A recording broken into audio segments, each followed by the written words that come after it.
Yeah.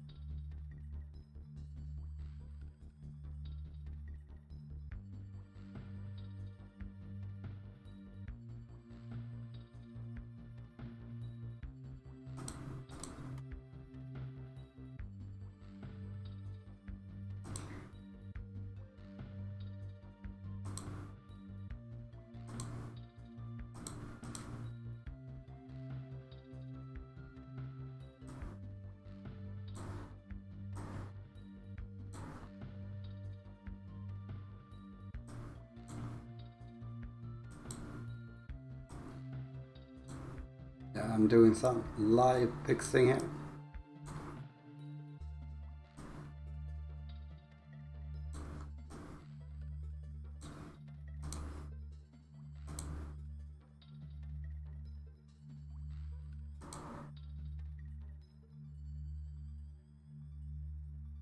Alright, I need to go to your stream as well.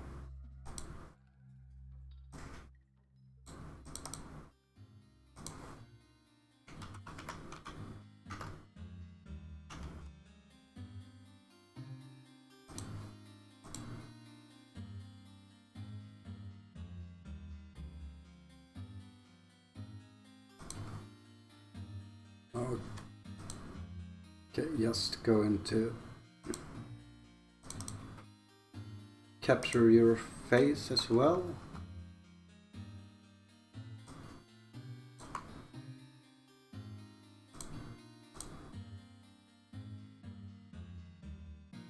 Let's update my own channel here.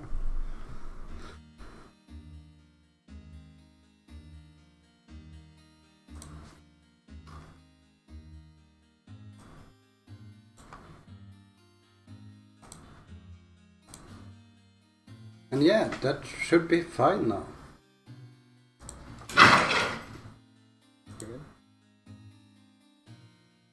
Can you talk a little bit just to see where your audio levels are?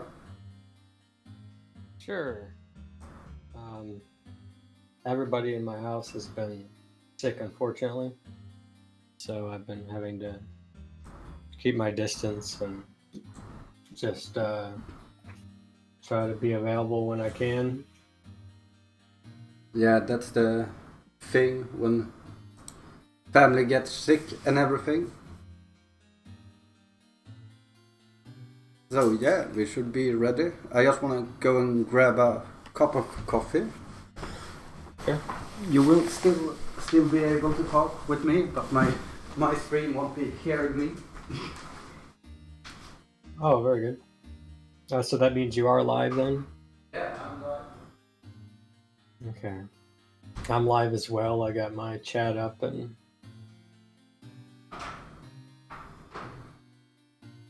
it was actually tough for me to even read my own chat last time because I was talking quite a bit.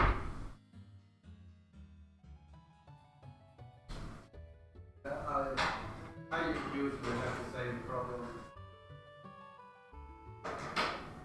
Especially with small personal questions. Sometimes people can ask no questions and all of a sudden like 3 to 4 people are talking. Sorry for the automating sounds.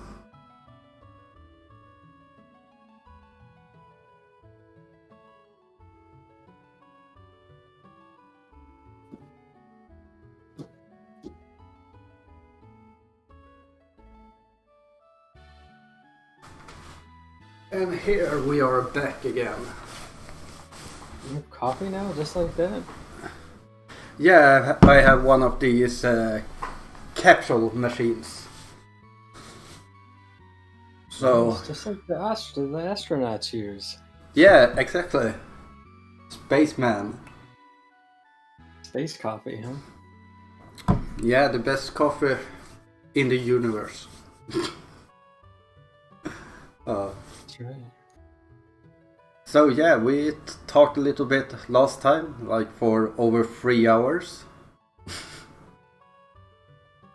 We did, yes.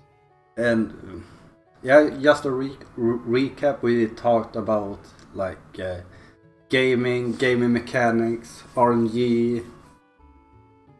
Yeah, a lot about games. Then we talked a little bit of your controversy with praise, yeah, your team here on Twitch. And then we finished up really quickly with this controversy about you paying for hosts. And that's basically how far we got.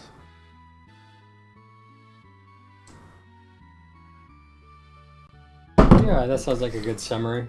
Yeah, we spent most of our time talking about games, which is, of course, my primary means or reason for using the Twitch platform. That's how I got started with it. It was watching other people play Donkey Kong and showing other people me playing Donkey Kong. So that was my first real introduction to the Twitch platform was through the I guess you can call them Donkey Kong community, people who are interested in playing Donkey Kong. So a lot of people still connect and stuff and do that on Twitch. A lot of them, so some connect through the Donkey Kong forum website. They have chat there and they have forum threads where they talk to each other and stay connected. But Twitch is where they would move from longer discussions to actually watching somebody do attempts. And so eventually I focused on the actual gaming content and took more of a back seat in chat. It was interesting getting started on Twitch, to be honest, because everybody had this lingo that they would use in the Twitch chat. People would use, like, I didn't know what capital meant for like 2 years. People would use it. Same here. Like, what is this? What does this mean? So yeah, learning what all the different emotes actually meant, when to properly apply them, all of the shorthand that people use, like, to be honest, just all kinds of shorthand. I had no idea what those were. I was always asking, what does this mean? What does that mean? And it took time. It was like culture of its own, and that I wasn't used to, the short texting lingo and all of that. So it certainly wasn't something that I was used to, but I had to become oriented to it, and that took a process, of course. Yeah, I'm probably the same way. I did not understand any of these like kappas and TBH, and I still don't think I understand like 3 head, 5 head, and stuff like that. I just pretend I do. Sure.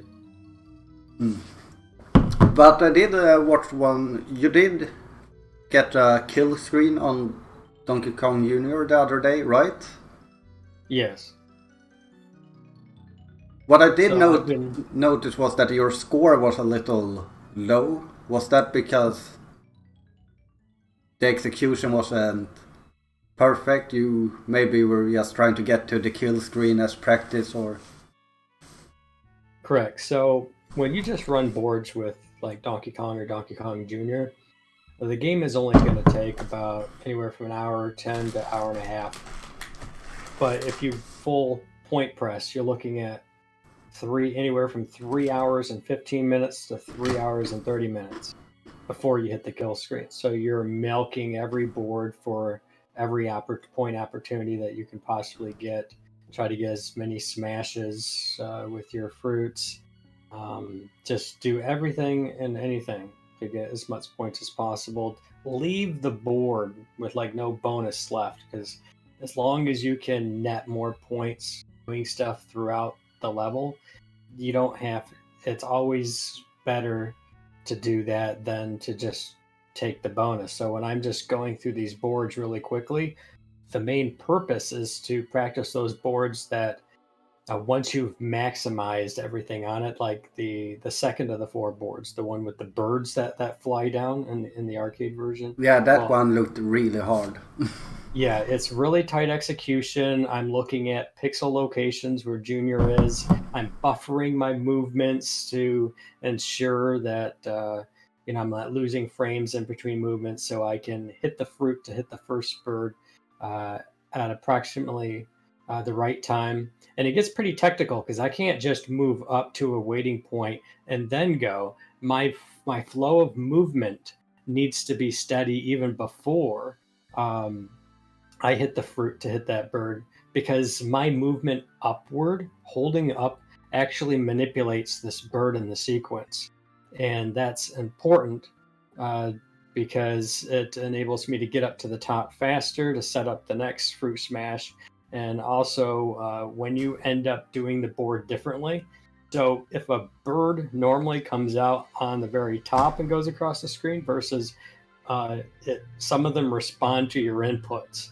So you have to do the board at certain places at certain times so that you're holding the right inputs, so you get the right manipulation on the birds so that the birds can come down more before they take a left, which means that they stay on the level, the board, the screen longer.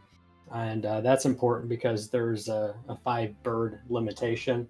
And when the 5th bird is released after one goes off the screen, is in relation to when the previous one went out, so it can continue to keep the max amount of enemies on the board to threaten your life. So there's actually a lot to that board, and you're actually speedrunning the board as well.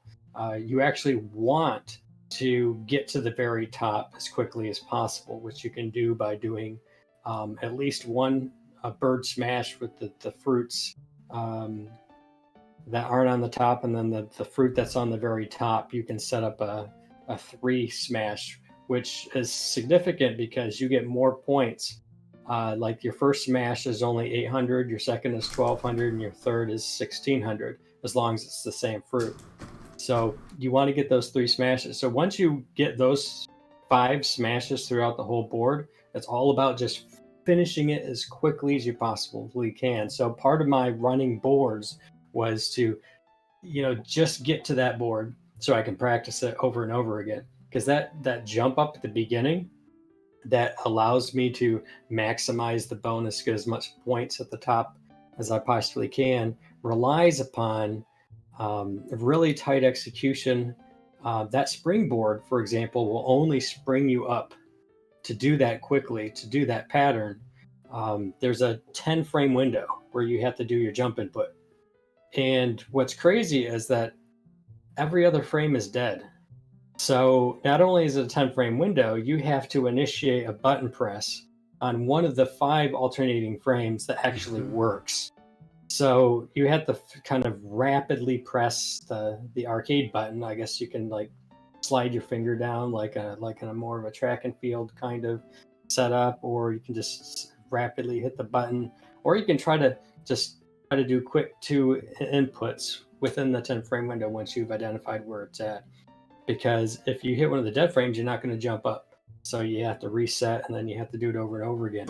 I missed it 8 times in a row during that round, meaning that I would jump on the spring, I'd rapidly hit the jump button, it would not work, and then I would have to try it again. And I did that 8 times in a row, and I barely made it to the top. So it's the most execution heavy level, and despite the fact that it looks the same every time, that's only because I'm forcing it to look the same every single time, because I'm doing the right movements at the right times for when the birds come down, so they're influenced the same way each time. Because some birds can't be influenced, some can be influenced with any input, some can only be influenced by left and right, some are they're only influenced by your vertical position. So it doesn't matter what input you're doing, it's where you are located. It's gonna aim, and it's gonna drop just low enough so that it's gonna come right for you. So those trackers, I went through and I documented all of those in the past, and analyzed the pattern, what can influence the pattern, what can bring it back to the main line, all of that stuff. I wrote a very lengthy article about exactly how that stage functions. It's an article on the Donkey Kong forum. But yeah, it's really technical. So I just wanted to practice the board over and over again. Same thing with the blue chains. It's mainly a pattern, but you have to know when not to push.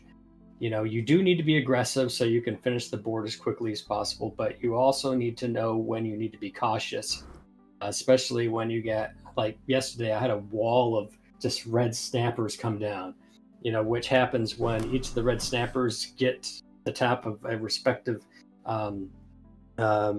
chain right above you, and they all decide to come down different chains at the same time. So you're kind of stuck with, do I have to drop down before I can move over? And when I do move over, I got to move over like 4 chains to get out of the way. And you could have like a whole bunch of birds like above you and below you, and you're trying to figure out exactly what you want to do. So you don't want to be overly aggressive, because you need to make sure you can survive against those kinds of situations, which are more or less RNG based. But those are the 2 stages I wanted to practice as much as I possibly could. So I basically ran the other 2 boards, because unlike the springboard and the blue chains, the level or the screens 2 and 4, the jungle board and the Mario's hideout, you stay there until the bonus hits 0. You basically milk those boards, and basically it takes about 5 minutes of jumping sparks and aiming for quad smashes on Mario's hideout. So basically just think there's like 20 some levels, so you get 19 hideouts, and each of them, well, let's say there's 20, so you're spending 5 minutes per each. That's a whole hour of doing nothing but just milking sparks on Mario's hideout of your whole 3 hour and some run. Your other hour is spent on the jungle board. Your other hour and a half is basically just getting through the other 2 as quickly as you possibly can. So now that I've worked on that and I've survived and tried to get those, now I have to focus on the jungle and the hideout. Spend 5 minutes on those boards every time and just try to milk them. Welcome in, Dragon Soul. Yeah, it sounds sounds really interesting, because it like speedrunning is always like getting to the end as fast as possible. But when going for a high score, you really gotta think about like, how can I maximize my point gain instead. And sure, that might come in focus on some speedruns where you maybe gotta level up or something, and you do kind of the same thing there. But really, it's a completely different experience. But one thing, could you practice these things on emulator, or is it way too much of a difference to actually play on an arcade machine? Because I know that for me, I don't think it's that big of a difference between an NES and an emulator to play on. But an arcade feels like a bigger step between. Well, with arcade playing versus playing an NES controller, your left hand is moving the character and your right hand is initiating inputs. Oh right, I didn't think about that. So, but like if you're when I practice, I do practice on emulator. I fine tune my approach, and then I get used to the controls and timing with the arcade screen, because it's bigger. Like when I play, the screen is like this big on my laptop, but when I play on the monitor, I mean it's like this. So I need to double check visual cues because I use visual cues for things. And with MAME, for example, I'm not only using my right hand, but I'm using the arrows, and I can sometimes, go so fast where, I may even have two inputs in at the same time, which makes my transition from, up to moving right rather quickly, and so on and so forth. But with the 4-wave restrictor plate on the control panel, you have to move a greater distance from up and down. It's not going to be a matter of just, a quick movement of fingers like this. It's going to be moving up and then quickly moving down, almost like a jerk, a quick spaz-like jerk to get as much of an instant adjustment from an up to a down input as you possibly can. So there is a big difference with that. There is a correlation, though. There is some overlap between press pointing for high scores and speed running. Like, for example, when I was going for point performances on Castlevania, there are certain spots in the levels where you can net the most amount of points from, like a particular trick, like throwing holy water at the ghouls, or it's maybe using the crosses with the respawning knights, or it might be hitting fireballs and Medusa head spawns. There's these particular spots where you want to maximize the amount of time that you spend doing those things, right? Before you finish the level. So you want to get to that spot as quickly as possible. So you're basically speed running the level as quickly as you possibly can to the point pressing location. Do your point pressing for as long as you can. Even risk doing it a little too long where you end up not getting the orb, like with the mummy fight in stage 3, where what you want to do is point press as much as you can, and then what happens is that, okay, well, I got 20 seconds left. I need to go. I need to leave the point pressing location, and I need to go and kill the mummies, and hopefully I can kill them fast enough to get the orb before the time runs out and I end up dying. So there's that risk factor of how long can I stay there and still complete the level, and speed running to get there. And I think that there's an overlap there, right? To be able to do everything else as quick as possible, so I can spend the most amount of time doing the point pressing. Yeah. Are there any are there? I know high score is the standard in arcade, but are there people that are actually running high score games on NES games? I know Tetris is one where you go for a high score, but are there any other games? Max out. Yeah, so Tetris with their max out isn't the only sort of NES game where people have gone for points. I've gone for point performances on different games, and a lot of that stuff was done along with some early speedrunning. Now, I think the points probably came first in terms of, well, I take that back. There's always been like a speedrunning element to things. Even in the point pressing, like I said, you got to get to the point pressing location as quickly as possible. You need to farm hearts as quickly as possible so that I can, have the ammo that I need for what I need to do.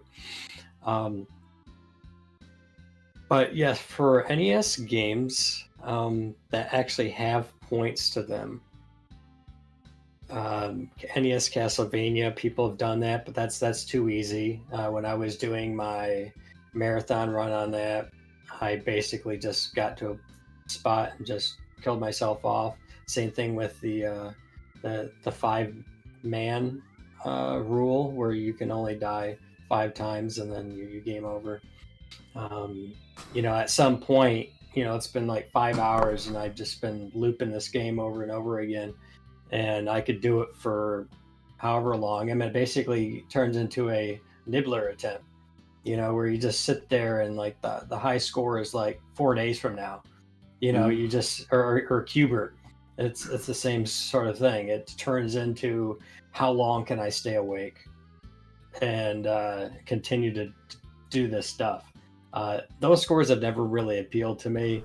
A lot of NES games tend to be like that because they do loop and they do allow you to continue to press for points, spelunkers like that. But there are games that do have a kind of end to them, kind of like a kill screen sort where it's not looping. I think NES Double Dragon works that way. And that actually gets a little more technical because there's a headbutt glitch where you go to like you get the most amount of points for your headbutts, but if your score ends at 900 and you do a headbutt, instead of giving you 900 points, it just drops you down to none, so you actually lose points.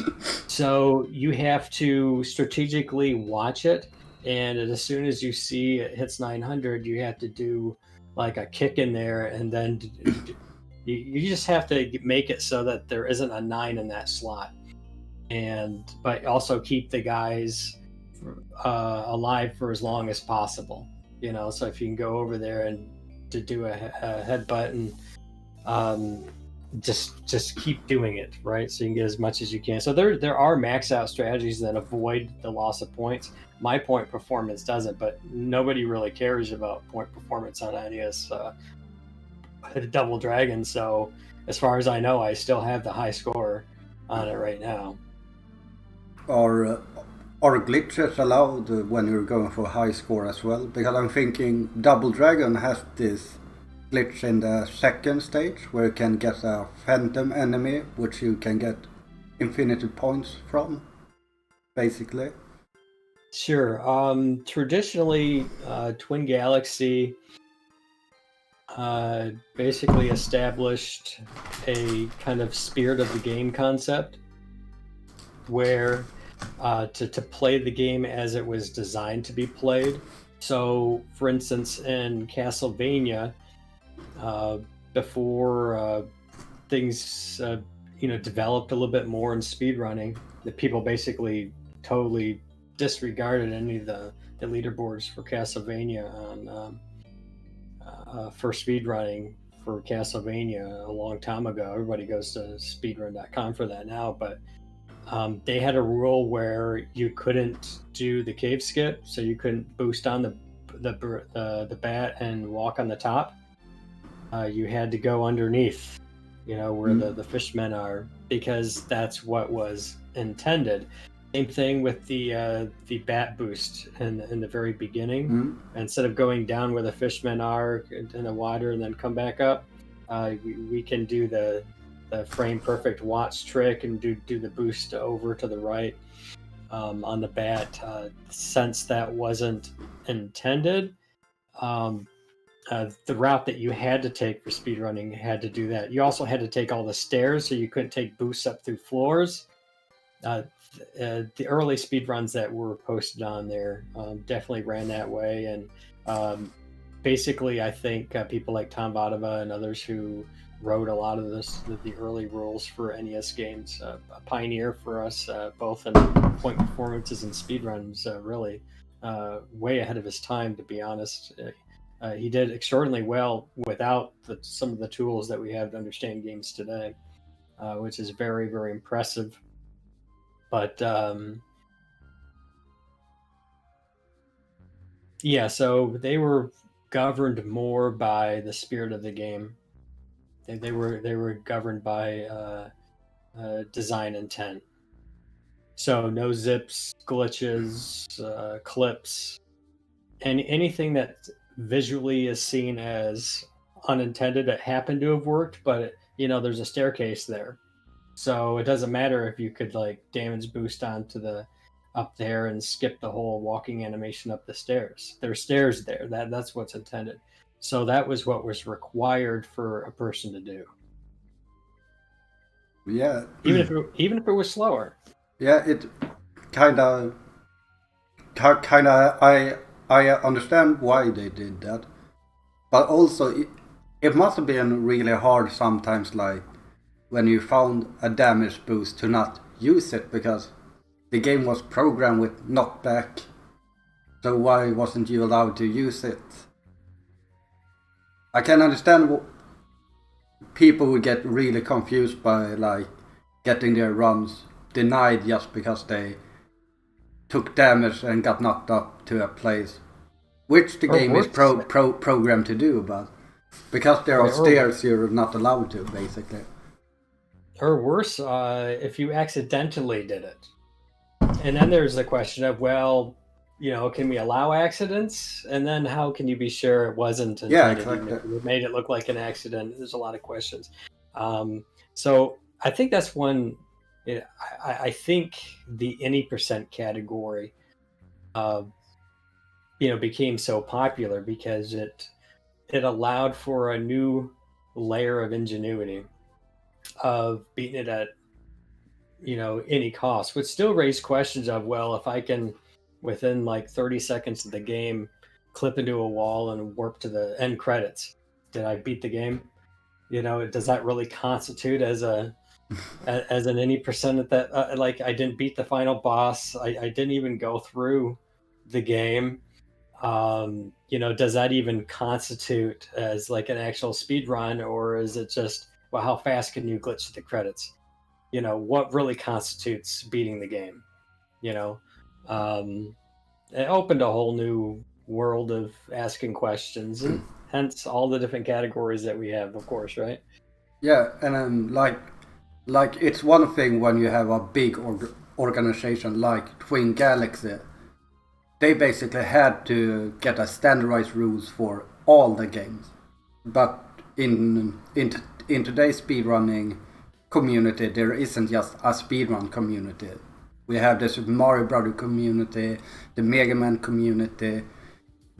They can kind of decide, okay, this categories exist. You're allowed to beat the game this way or that way. Like in Mega Man 1, they have the Ace category, which people might think is the any percent category because you credit warp. Basically with the use of two controllers and just you basically edit the RAM values to credit warp to the end. But they still have the any percent be any percent all stages, because there's another glitch where you can manipulate during stages to clear stages without clearing stages. So I think it was probably the right decision from Twin Galaxy to set like a standardized rules. But today, when there's every community have their own experts, their own moderators, they can kind of decide what's okay and what's not. And of course, categories will change over time as well. Like what is allowed, what isn't allowed.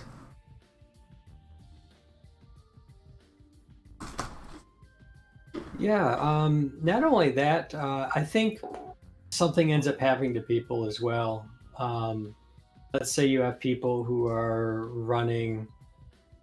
So I'm going to use my own experience because it's easy, but me, Ray, and Cantaloupe May were trading the world record back and forth early on with Nightmare on Elm Street, and all of a sudden somebody found that you can do this glitch where you run up to a pixel, you run to the left, and then you run to the right, and it'll bypass one of the refights because there's a boss rush at the end before you fight Freddy.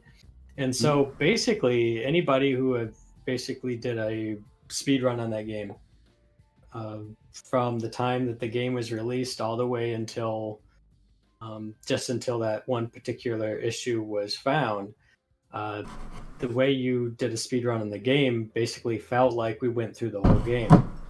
There really wasn't anything that seemed like a glitch or something that wasn't intended that was involved in it. Everything, it just felt like the game. And so it was basically us versus the game. And developing the skill for the boss rush, and there was something about that I actually enjoyed. But when that came out, I remember doing a run or two where where you took all the skill that you had in trying to do the refights as quickly as possible, throw all that away. It's gone. You never need it again. And now all you have to do is do these pixel perfect maneuvers. You get like 4 of them or so, and that's it. So instead of having all these different strategies with these different fights that you did, it was just go up to this pixel, and it made it less fun for me. Yeah. So that changed the any percent, but they never created a kind of all bosses or glitchless category. Like the way it was ran for forever, it never had its own kind of legacy track. And I'm not saying that every single time a new glitch comes out, you have to do that, but it changes the dynamic of the game that had lasted for 30 years or so. It's going to radically change the way that people feel about it. This happens sometimes when you have people running, 70 stars on Super Mario Brothers or something like that. For 5 years, people are running it this way, and then they find this new clip, and then it just breaks open this whole new thing, and then they're like, I have to. And now this thing that took me so long to master, I gotta throw it out. Same thing happened with Jaws and any percent. Now the speedrun includes a death, which I don't like deaths, and just because I have more of a 1 credit completion kind of deathless kind of challenge in my head. That's the way I kind of look at it. Like, hey, I beat this game without dying. So sometimes even when the speed run included a death, I'll purposely do it slower. Just so that I don't die just for the deathless challenge. Because that kind of makes me feel like I beat the game, even though you're technically controlling the elements, even with your deaths and everything. There's no unintended deaths that are occurring. You're purposely doing it, so you don't have to feel bad about it. But because I did a lot of deathless challenges, it made me feel a little bit about that way. But the bonus stage, bombing jellyfish from the airplane that goes back and forth, that's all gone. It no longer exists. There's no way of doing the so I spent the most amount of time honing my skills for doing rapid inputs and doing slowdowns, speed ups, and avoiding doing it too quickly or too slow, and just maximizing to get out of there as quick as possible to kill the jellyfish. And that is no longer part of the Jaws any percent speed run. Because you're not going to build a world record doing the previous route. But it doesn't really constitute its own kind of category anymore. Like having the bonus stage in there, having that part of the game involved isn't part of the speedrun anymore. And they don't have a list to really preserve that. So that kind of makes people feel differently about things. It just will. Yeah. I did Jaws for 5 years, and it was always the same.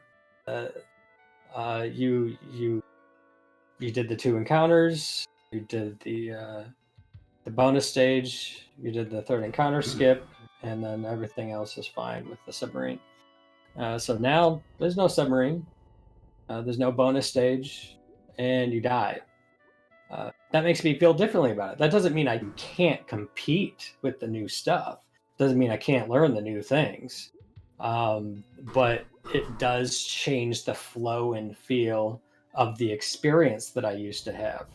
If you were really good at the boss rush in a game like Mega Man, where you're going through all the bosses really quick and jumping from portal to portal really fast, and this was something that you could do better than anybody else. You were always 5 seconds ahead of the second place person. This was the key moment where you were able to capture, time saves over others in a competitive manner. And now everybody can just skip it. So now it doesn't even matter if you were the best at that part. It doesn't matter at all. So nobody's gonna now on Jaws. Nobody's gonna compete in unless they really want to, involving the bonus days, which was for me. I loved the music. I loved the additional dynamic to it. It's something from my childhood that I like to have part of the game. I think other people have had similar experiences with other games. Yeah, I don't have other people's examples to share. Yeah, I'm trying to think. I think the closest to me is probably, and and this isn't even like the gameplay changing anything, but I'm a old school F-Zero player, and for the original F-Zero game when you do like time attack on certain tracks, you gotta play through the earlier stages, and then you get like 3 to 4 lives to try and set your best possible time on that stage. But in like, I think it was like 2015, they started to allow the use of save states. So you could save before the race, so it could continue over and over again. And for me, that just ruined the whole experience for me, because like there are RNG elements in the game because you have traffic and such, so you can manipulate it by playing on the same save state every time, and just that whole thing ruined the game for me. And but then I think I've also been part of ruining games as well, because when I discover things like Shadow Blaster for Genesis, I found a skip that skipped like 50 seconds of the final stage, and in a newer F-Zero I developed most of the advanced texts that are used, and some people were very vocal that they didn't like how I found out some things. So I've been on both sides, where I've been on the receiving end of bad changes and been giving bad changes to a game. And sometimes even good changes, like for any percent and stuff like that. It's all well and dandy. That's when I think that being sensitive to categories is important. Especially when you have a game where one glitch just came out in 20 years. That completely changed the dynamic of the game. Do we create a new leaderboard so people can compete using that one element?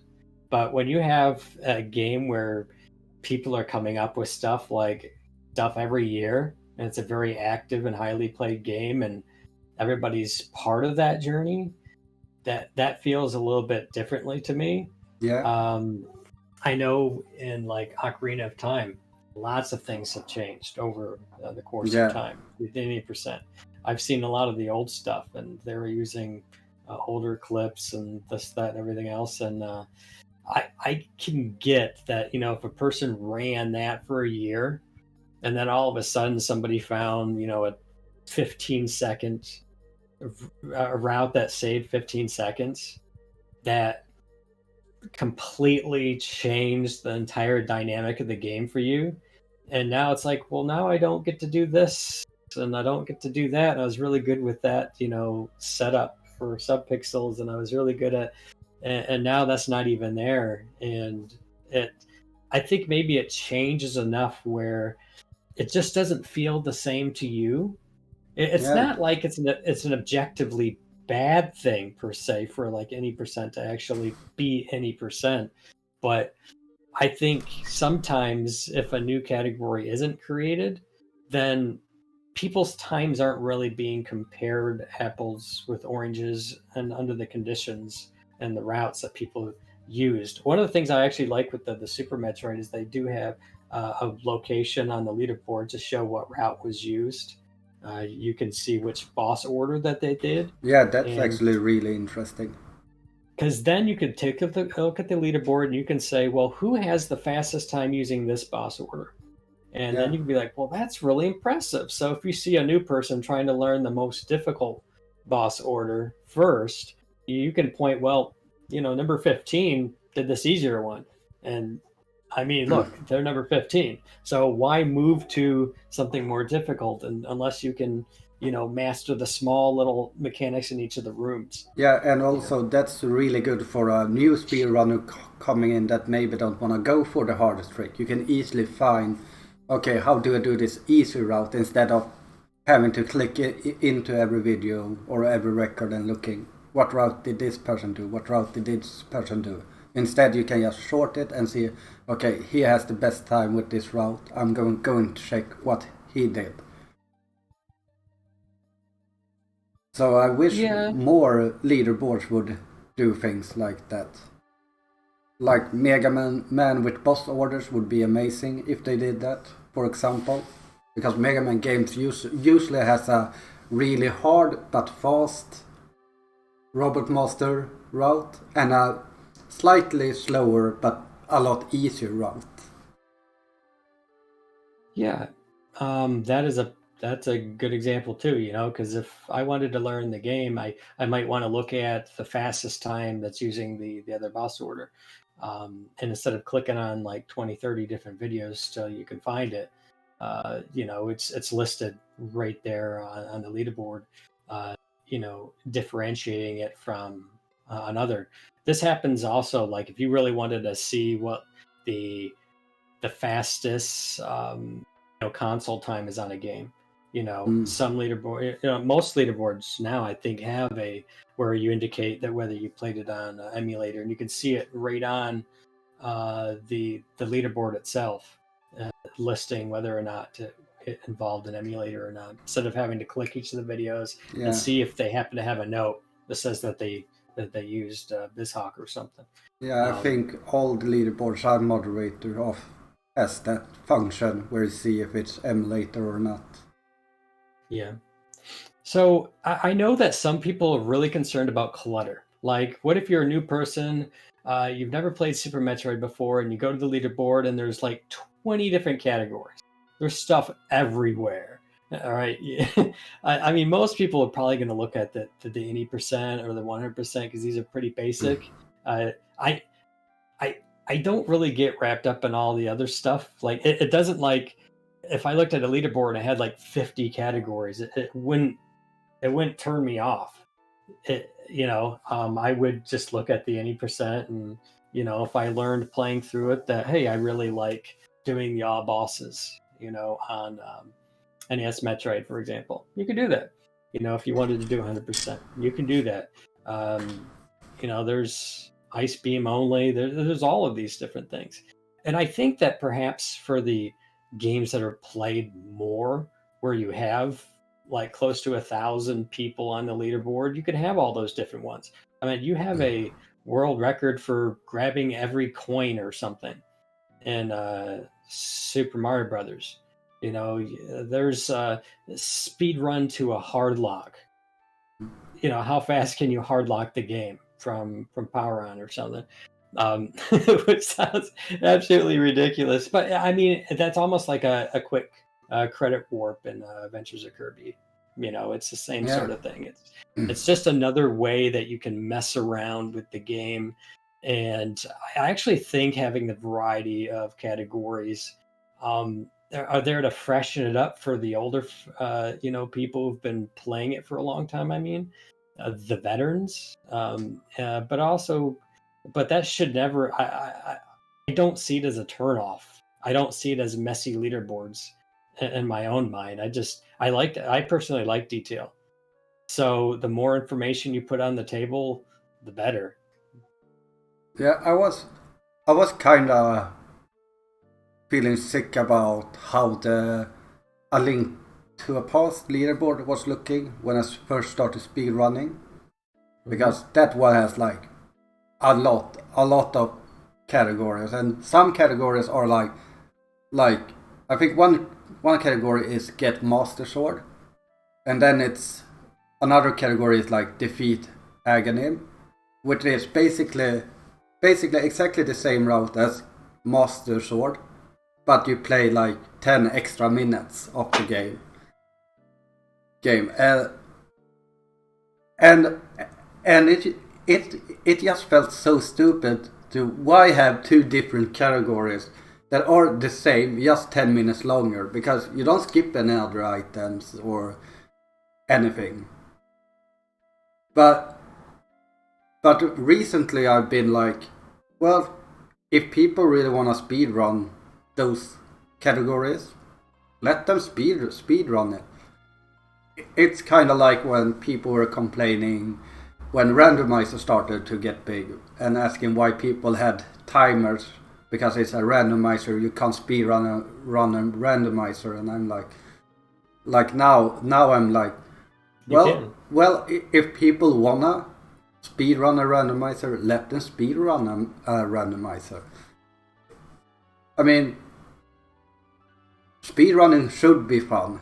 It's not about like, is this game possible to speedrun? Like, I love heavy RNG games, and randomizers is just a really heavy RNG game, basically. I think, like, for example, people do randomizer races where they've basically have mastered the craft of taking a game ROM and coming up with some seeding code that everybody can throw into their randomizer ROM maker or whatever they call these things, and you throw out, you get 10 people in a race and they all have the exact same randomized seed. So they're all facing a randomized version of the game, but it's all the same. So all their skill at what to do first and how to rule things out. And this also became, I think, the Legend of Zelda 1. Yeah. I've seen people do these crossovers as well, where you can enter into and out of both games, NES, a Metroid with NES Zelda, but they've also done the Super Metroid and the Link to a Past. Yeah. I don't remember what they call those when they're morphed together. Do you know what those are technically called? No, I don't really know what they're technical called, to be honest. But anyway, so yeah, we've gone a long way with creating different ways for people to have fun, and I think that's extraordinary. That should continue to be encouraged.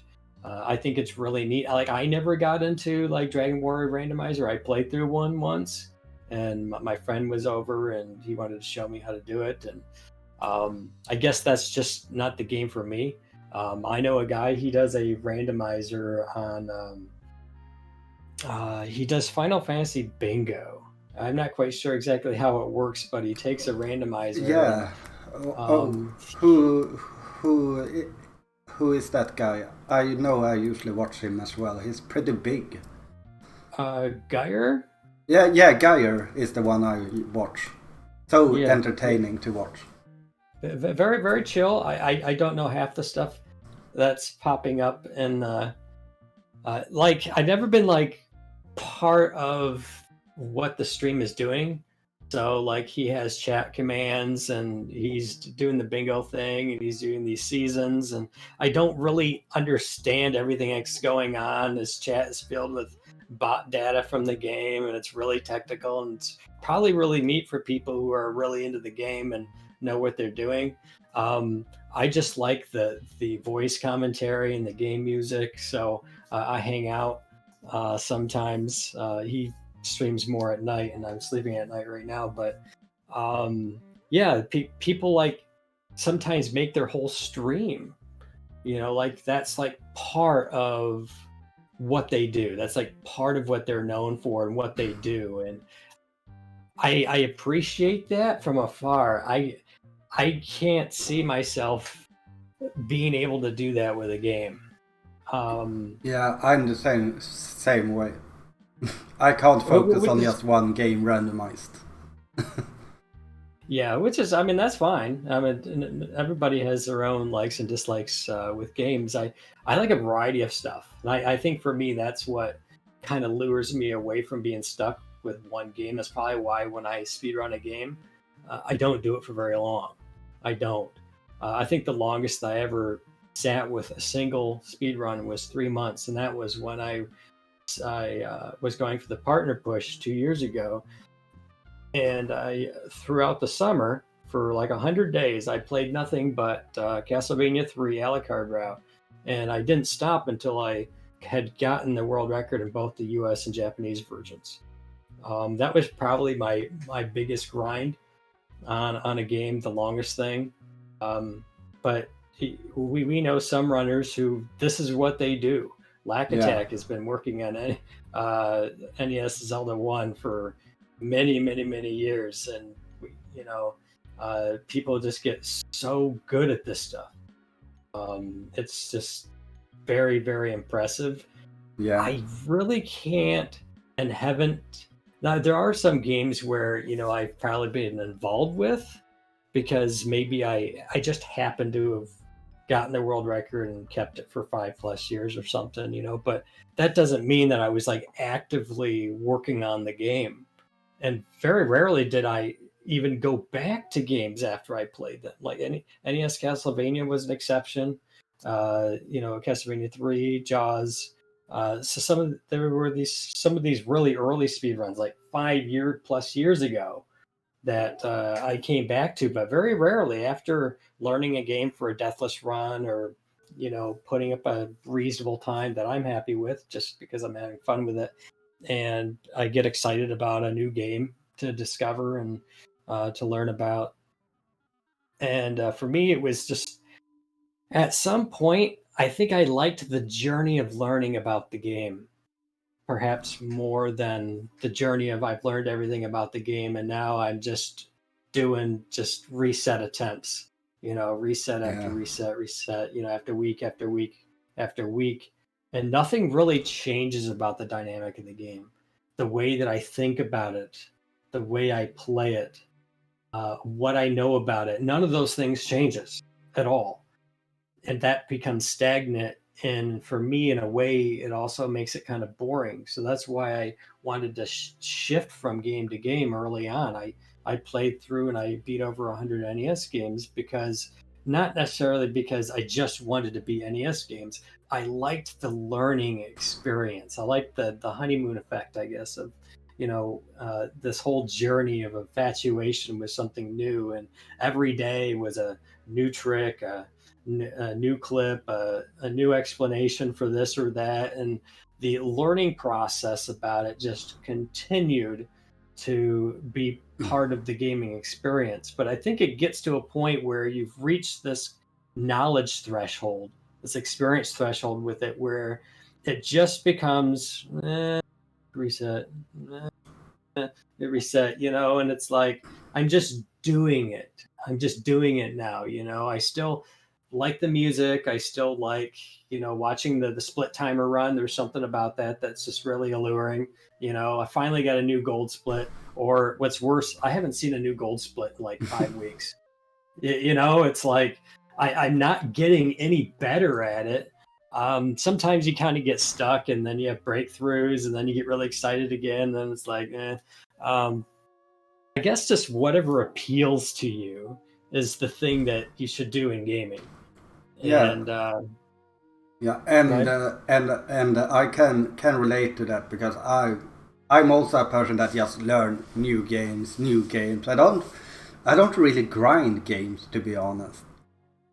That's why I always do these multi-game races, because I just love, like, give me 20 games, give me 16 games, tell me to learn them in a month, and I will do it, because in like 30 days, like, you get to spend like 1.5 day per game, and in that time I feel like, okay, I get the speedrunning experience I want with every single game. And then there might be 1 or 2 games where I feel like, okay, I want to spend more time with these games, and I can do that between races. That's one of the reasons why I actually liked some of the Big 20s, is because the Big 20 list will have like 12 games that were already on my list for ones that I wanted to learn. So it was just very convenient to learn them. And then after the race was done, I would go back to them and I would try to get a decent time in it or do it deathless or something like that. I did that with like Star Tropics. We only learned till like the third chapter or something like that. So I learned Yeah, the whole game. It's actually a very interesting speed run. It's quite fun to play, really. yeah. And then That was a game that surprised me a lot because I thought it would be super boring, but it got some really deep tech with the grid system and everything. yeah, absolutely. Like doing things in the dark, all of that stuff had fun elements to it. So I like the being exposed to the variety of games that the competition offered. I, for one, wasn't a huge fan of having a list of 20 games, um, simply because I didn't have that time to put into them. It's Yeah, but you you know finished pretty high up because you were one of those people that finished high up even though you didn't have a lot of time.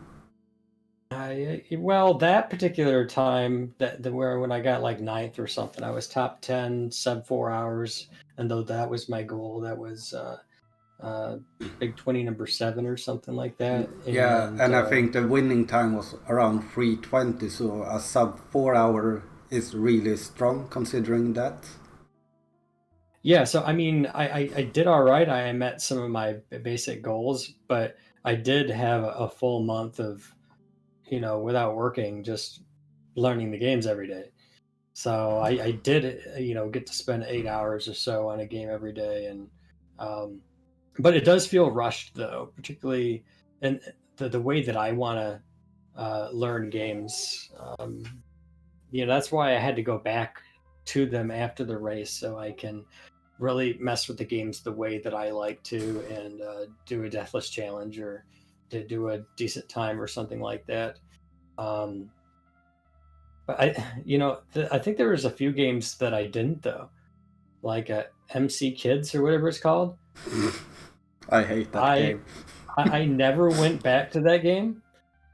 Not that I couldn't have, but I just didn't. So I guess it still remains on my list for a past Big 20 game that I didn't play. Sometimes even when I wasn't doing the Big 20 and a certain game was popular, like when Jaws was in the Big 20 number 10, it was like the best of Big 20s, Yeah, and so they brought back different games from previous ones.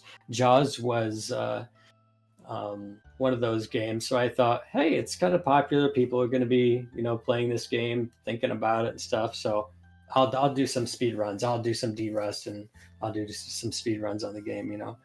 Maybe people can pick up some stuff or maybe even get interested in the game a little bit more.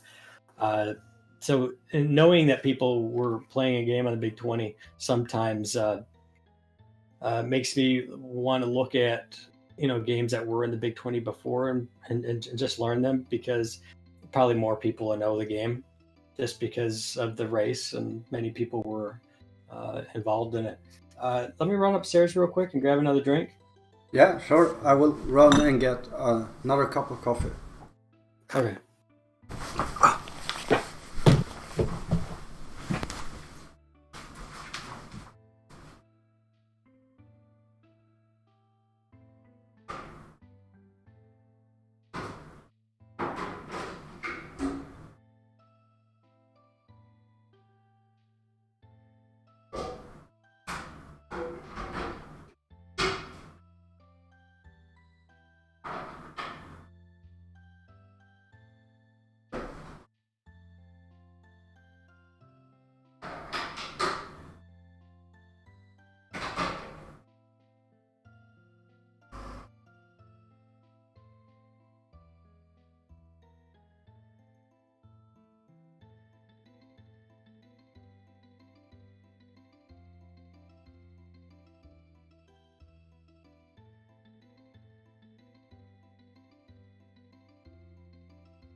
Some coffee to freshen up your mind is great.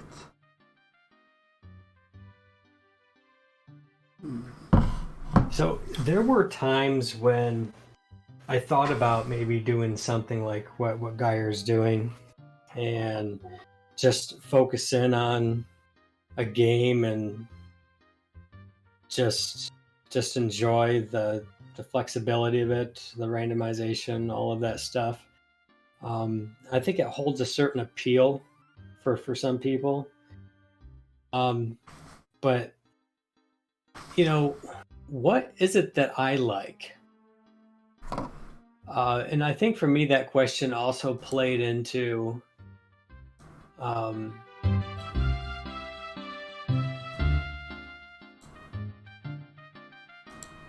like I think at one time I wanted to play games that were popular because I wanted to get to know more people and community building kind of thing became an interest of mine. I wanted to get to know more people who were as interested in gaming as I was. So I would try to play popular games like Castlevania and stuff like that. There were times where I would play a game, not necessarily because I wanted it was like my number one game pick. Like, if there was a game I wanted to play, what game would it be? And then I would think to myself, but if it's not popular and nobody knows it, I'm going to have 3 people here. I'm not going to have anybody to talk to because nobody wants to watch some crap game, but that's also not necessarily true.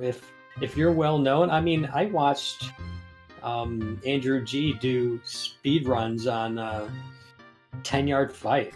Like, who's going to sit there and watch 10-yard fight? It turned out that it wasn't so much just watching the game as much as it was just listening to him talk about stuff. Yeah. People were there because they liked him. I mean, Andrew really G is a care. special case because Because he could be playing a bowling game and I would watch him just because because he talks about his experiences and he talks about the game. It doesn't matter what game he plays. He talks about the games very passionate. Like, he loves playing games.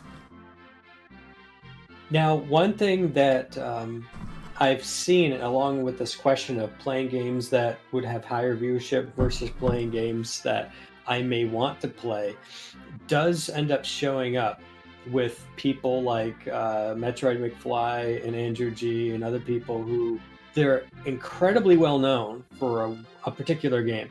So if you I remember watching Metroid McFly when he was after his appearance on Games Done Quick. He was doing Metroid runs, and every single time he did Metroid, he would have very high viewership. He was just really good at what he did with that game. But if he played anything else, like Shadowgate or just anything else, his viewership would just drop. Whether it's Solomon's Key, Shadowgate, or what have you. And I actually recommended to him once. I said, once you get partner, you're partner. People aren't going to be taking that away from you. So you could have more emotes, just different stuff like that. And I said, whether you feel like it or not, just do nothing but Metroid for 100 days. That's it. You probably have partnership in the bag. Don't play anything else. Don't do it. Even if you want to. The same thing happens with Andrew G. If he's playing Super Mario Brothers, he's got like 300 people in there. Yeah. Easily. But if he's playing anything else, it's probably only gonna be like 80 to 100 or something like that. Maybe that dynamic has changed, but I remember me and Andrew talking about it once. And in fact, he said that I'm talking about what other people are talking about. I probably shouldn't, but I'll do it from my angle though. So I was thinking about when I was looking in, I thought, man, that's got to be frustrating, because you have some people who are technically, if you really thought about it, maybe they were only there for the game and they were not there for you as much. They're there if you're playing a certain game and they'll watch you play that game because you're good at that game. But if you do anything else at all, then they're out and about doing something else. They'll pick somebody else to play because they're just really interested in that game, which is fine. There's nothing wrong with that. If you're really into a certain game, you probably want to watch people play that game and talk about that game and stuff. So I think there's just different relational dynamics and different styles of how people run their streams. You'll have people who will fixate on a single game and they do incredibly well. And then you have people who the only way that you could potentially build viewership doing a variety of stuff is if you actually had this very vibrant personality that people just loved, like watching the Andy Social Network. I don't care what he's doing. You know what I'm saying? I don't care what he's doing because he seems entertaining to me in some way, with memes and voices and comedy, and that's neat sometimes. I'll click on his stream and just enjoy it for a little while sometimes, simply because I like his personality. That's it. You know. So if you're going to do a variety of stuff, you have to have the personality for it, I think. Yeah, definitely. And even though I'm not like in any way big or something, I've noticed the same thing you're saying, that certain games bring in more viewers, because when I'm playing random games, I can get anywhere between, let's say, 5 to 15 viewers. But when I was grinding Gold School, I always had, let's say, between 15 and 30 viewers. And I can imagine if you put that on a bigger scale, like Andrew G, when you're doing other games you maybe have 70, 80 viewers, but when you do Super Mario Brothers you have 300 to 400 viewers. That might be kinda upsetting in a way, because you almost kind of feel like you're forced to play a game even though you don't really want to. I guess it depends on what you want to get out of it. Like, for example, I deleted my Twitter and my Facebook and some other things, and because I really couldn't give myself a good answer. Why am I here? Right? So I said to myself, why do I care to say something to somebody else? Like, let's say there's a controversy on Twitter, and I post, I take the side of such and such. Why do I care to be involved? Why do I even feel like I want to participate? Why say anything at all? Yeah, I usually... To be seen? Or... So for me, I deleted all of it because I wanted to know, like, deep down, was I doing it for likes and retweets? Did I feed off that? If I did,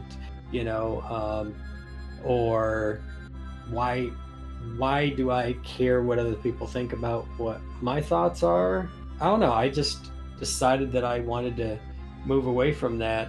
And I think sometimes people can get stuck in the succeed as a streamer mentality. Yeah. I think the sooner that a person just listen, if you find yourself starting to do something different than you would if you were to just not hit the streaming button at all, if you were to just have some buddies in your house and just play a game and just have some fun and conversation, if there isn't anything new or different when you hit that streaming button, I think that's a good place to be. I think as soon as you start to think that my self-worth is wrapped up in being successful. Like as soon as I drop below 10 viewers, what's wrong with me? If you find a person who gets like almost like a psychosis, gets locked into that having to succeed as a streamer mentality, I think they've lost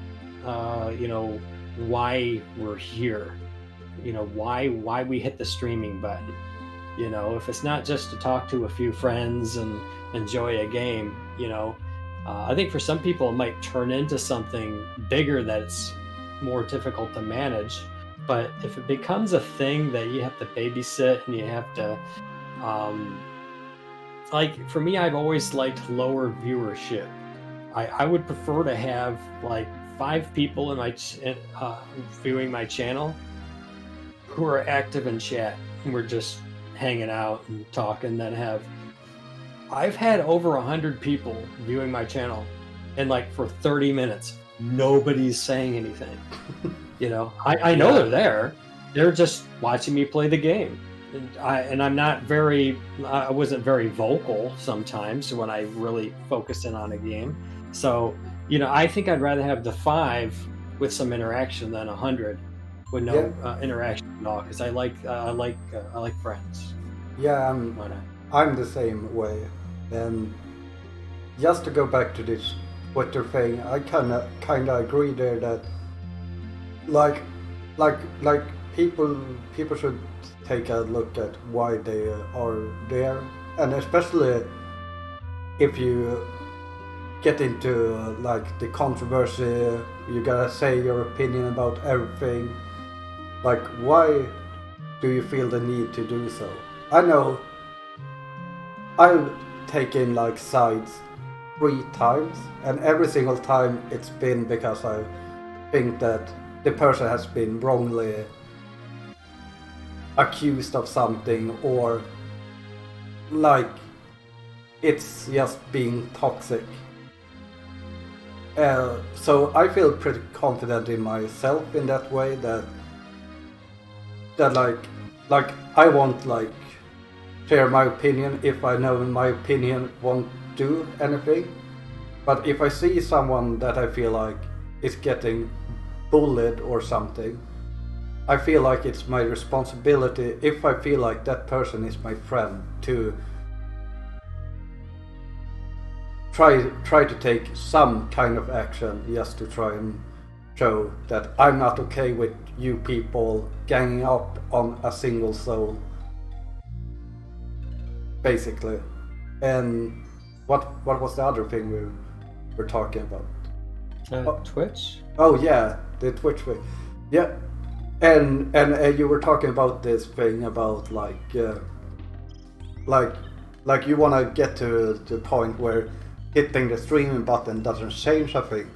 I think, or I know the reason why I started streaming every day now is because I wanted a completely other effect, because I've been struggling with depression a lot and such. So when I don't hit the streaming button, I will just sleep in the sofa the whole day, just watch TV, basically just do nothing. Yeah. And now when I'm streaming every day, I feel like I have a purpose, so to say. Like I actually do stuff with my free time, instead of my life being wake up, go to work, get home, eat, sleep.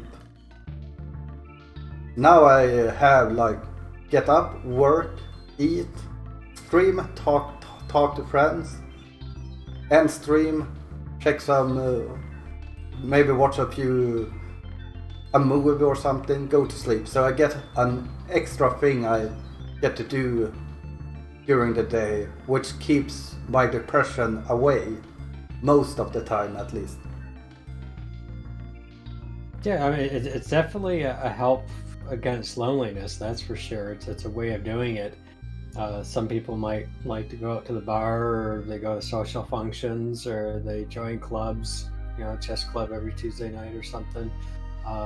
But what's very convenient about sitting down on your couch with a controller and hitting stream, even if it's just for a 2-hour block, it becomes part of the way that you socialize, the way that you interact with other people, and just meeting some of those needs, as opposed to just isolation and loneliness. I think probably does a lot of good effects for people's mental health.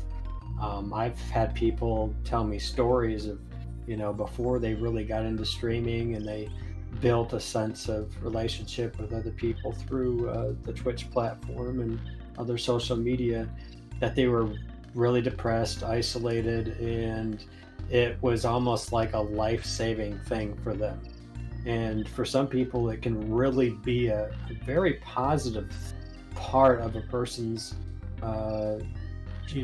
daily life or a weekly life. And for that, I am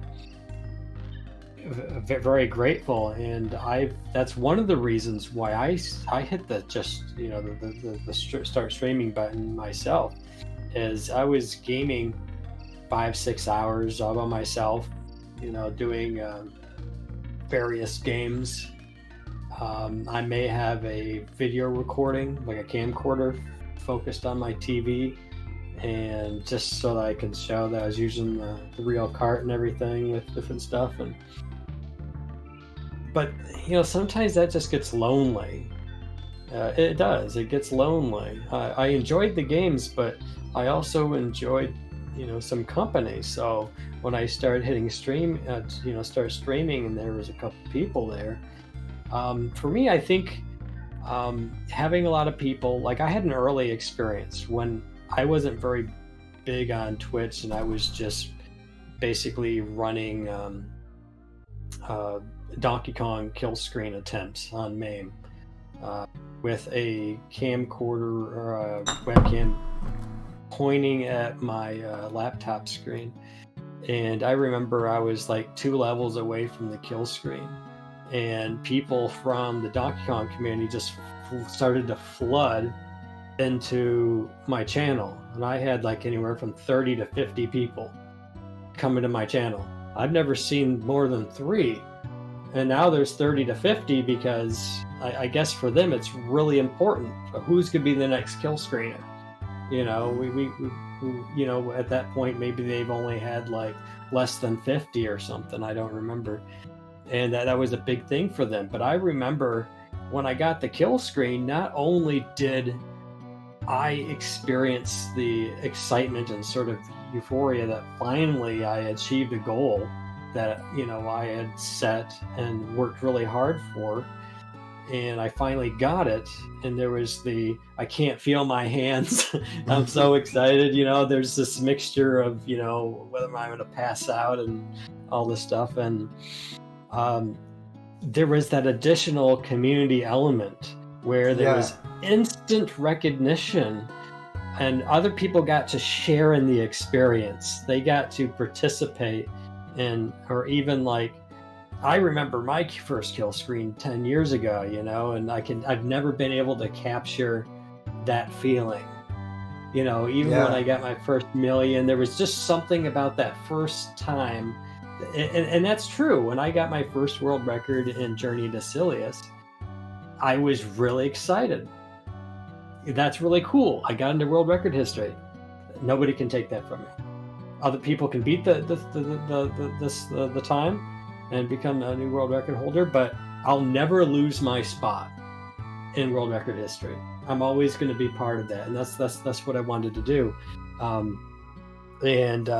But when I started to increase it, I'm like, I do it 5 seconds faster. I'm like, oh, okay. It just loses it. So I think for some people, they like to see people do things for the first time. They like to see how excited they get. Sometimes I became very vocal about how excited I was, but I've had people make comments in some of my videos, be like, wow, this guy just got the world record, and he's just like, yeah. Well, I mean, when you've done it, like I've probably increased Jaws like 20 times. At some point it's just like, whatever. I mean, this is just what I do, or unless you get to a new barrier, a world record isn't that interesting. Sure. No, But I think go ahead. for me, having my chat just go crazy at the exact same time, for me, it wasn't just the excitement of that I got the kill screen, but thank you so much for all of you who are here to experience this moment with me. Yeah. You know, I'm not all by myself. There's 30 people saying, "Yahoo! Way to go! Huge congrats! That was awesome!" You know, and you just see this whole line of stuff that there's other people on the other side of their keyboards, different parts of the world, who were participating and sharing in that moment with you. And I think that's what the very first time that I really began to like the Twitch dynamic is the ability to bridge the distance where I could be sitting in a barcade somewhere doing a live score and having like 20 people behind me watching. You know, it's just like that, and then finally you get it, you turn around and there's like 20 people to shake your hands, hugs and high fives, and you know, they share the moment, and I think streaming allows us to at least tap into some of that. Yeah, I like that's a really important thing to say as well, that like how much you feel for the speedrun you just did isn't just about you, but the people, the viewers in your chat. Like I got several world records I don't even remember, but the one I remember was the Ghoul School record because there were like 20 to 30 people in my chat, and they were there. They were talking during attempts, and when I got it, I remember that I was super disappointed because I messed up a lot in the end.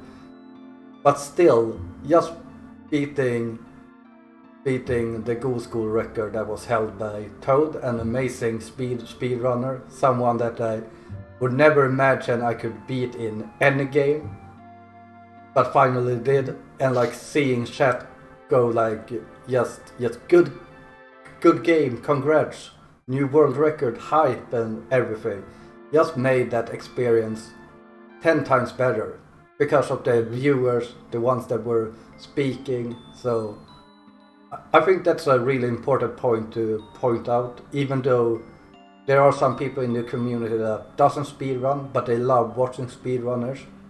And those people are just as important as the speedrunners themselves.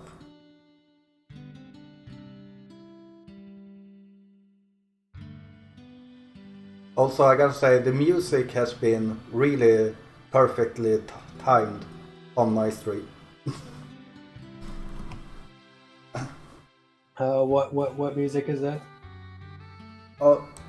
Right now it's well, it's actually music from a soccer game, but it's really calm and like emotional music. It's kind of like that over here too. I'm doing the Chrono Trigger soundtrack. Oh yeah, that's a really good soundtrack. Yeah. So I've been doing. So you were talking about the Big 20 and such before. Have you ever considered doing another Big 20?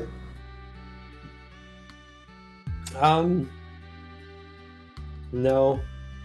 The one I did, like I said, I wasn't working, and I put in as much time as I possibly could. I probably put more time than anybody else, and you know, I got 9th place. I was happy with that, but it did feel like a lot of cramming. It felt the learning was more forced, and I didn't like the rushed kind of experience that came along with it. Yeah, you're not really a... Well, this might sound like like I'm trying to say something bad, but you're not really the kind of person that learns a game quick. You're a person that learns a game really, really good. Like, you take your time, And when you start doing attempts, you really know the game in and out, basically. Is the feeling I get from you. Sure, I'm the kind of person who will take a large rock and just drop it in the middle of the ocean, as opposed to, skipping a rock, 20 times across the surface. I like to go all in, and the Big 20 kind of feels like the skipping the rock 20 times across the surface of the water. And that doesn't mean that, one can't go back to it, but what I started doing after the Big 20 number 7 is I would look at the list and see if there were some games I wanted to learn. Maybe I'll take, that month to learn, 2 or 3 of them, something like that. That would probably be best if I were to do something like that. But nowadays, I just kind of do whatever I want. Yeah. And I'm not as influenced necessarily by what other people are doing or not doing, what this event is going on, or maybe nothing's going on. I prefer to just, and sometimes I don't even know what I want to do. I don't. It's days like that, it kind of makes me, think, yeah, sure would be nice if I was doing like Final Fantasy randomizer bingo. At least I know exactly what I was doing tonight. Yeah. But when I'm not 100% sure, even with the Donkey Kong Junior stuff, it's been fun de-rusting and learning, but now I need to find 4-hour blocks. And if I go over where, I don't get a game started for 40 minutes, well, guess what?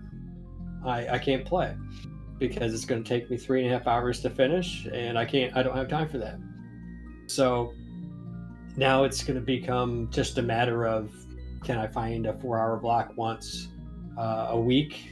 And like I said, if I don't get a game started, if I'm doing resets on level 2 or 3 or something like that, I don't get something going before my first death, then, I just got to find something else to do with my time for the next, 3 hours or so, because I'm not going to have time to be able to start a new one. That's one of the problems with like speed runs that are hours long. I've always liked, and here's a new topic and very relevant, is I've always liked the speed runs that were anywhere from 5 to 20 minutes. For me, that's always been a very reasonable time frame for a game. Most of my games that I spent any amount of time on would be that much. I did do a world record in Fire and Ice, and that was just over an hour or so.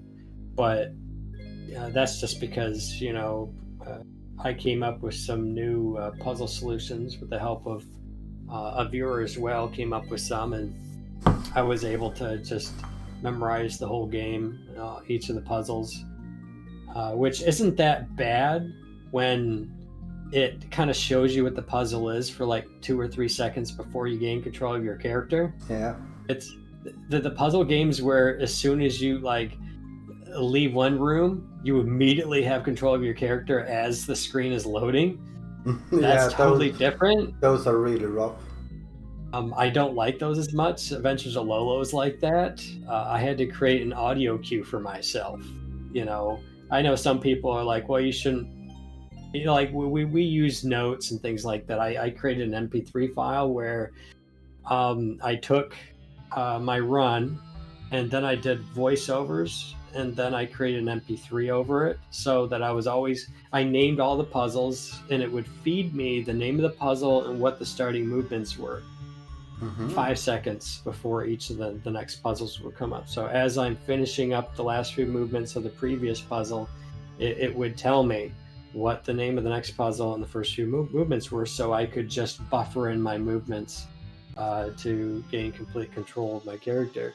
I didn't like that as much because like with Fire and Ice, it would show me the puzzle for a few seconds and like, oh, it's this one, and I can have time to buffer in my movements, and I didn't have to bother with any of that stuff, because despite the fact that it makes it look like I have good memory, my mind goes blank a lot. Yeah. with some like, oh my gosh, I have no idea what's next. What is this? Okay, I lost 2 seconds. Okay, go. That doesn't appeal to me much. Probably the reason why I never touched Adventures of Lolo 3, because there's 150 puzzles. And, yeah. I'm going to sit here and create an audio queue for 150 puzzles. Probably not. Well, I'm probably not going to do that. The cool thing that I've noticed throughout speedrunning is that the more you speedrun, the more you realize how good Live Split can be with helping you. Like, Live Split has an add-on called like Notes or something. So every time you split, it also changes the notes. And I remember, I think it was when Lolo was in a Big 20.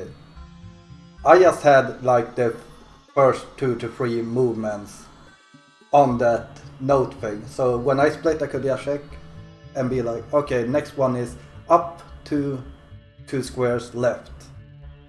And then I knew during those 3 movements, I would know what the rest of the movements was. So yeah, I think that it's really interesting how much of help Live Split can be. And the same goes for like cycles and things. Like you can just check, okay, I entered this door at 44. I know exactly what the RNG in this room will be.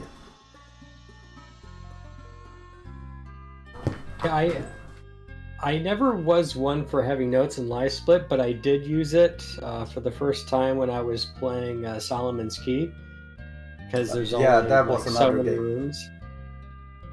So there was enough time between when you finished a stage before you did the other one. So you actually had like 10 to 15 seconds in between every puzzle to look over a Live Split and be like, oh, okay, this is the one where I'm holding left. That's cool. I like that. That's very convenient having notes like that. The most note intensive run I did was when I did an RNG manipulation run on Dragon Warrior, where I finished the game in like under 30 minutes. I did 28 minutes or something like that. I don't remember the time, don't quote me, but I had to have notes for everything. Even when once you get to Charlotte Castle and you go underground and you have all the stairs and it's all dark, because normally you have a torch or a spell called Radiant or something like that, but you skip all that stuff. So you're doing all this in the dark. So I created a visual map, and then put how many times I have to bonk, like 3 bonks on this one, 2 bonks on this one. So I could walk, to the wall. I can hold right until I hear bonk bonk, then hold down, then go to the next bonk, and it'll tell me how many times I bonk bonk bonk bonk. The 3 times, and I hold left, and I can just kind of visually trace myself and listen for the bonks and get it all to correlate, because you're doing it all in the dark. That was probably the most note heavy intensive kind of run that I've had to do, was to remember enough when I needed it the fastest, but also be able to look up the things that were most pressing. So Dragon Warrior manipulated run. Final Fantasy is like that too, if you wanted to do a manipulated run. Yeah, I watched everything done it a few times, and it seems like really, really rough, and you gotta have a good memory as well. Yeah.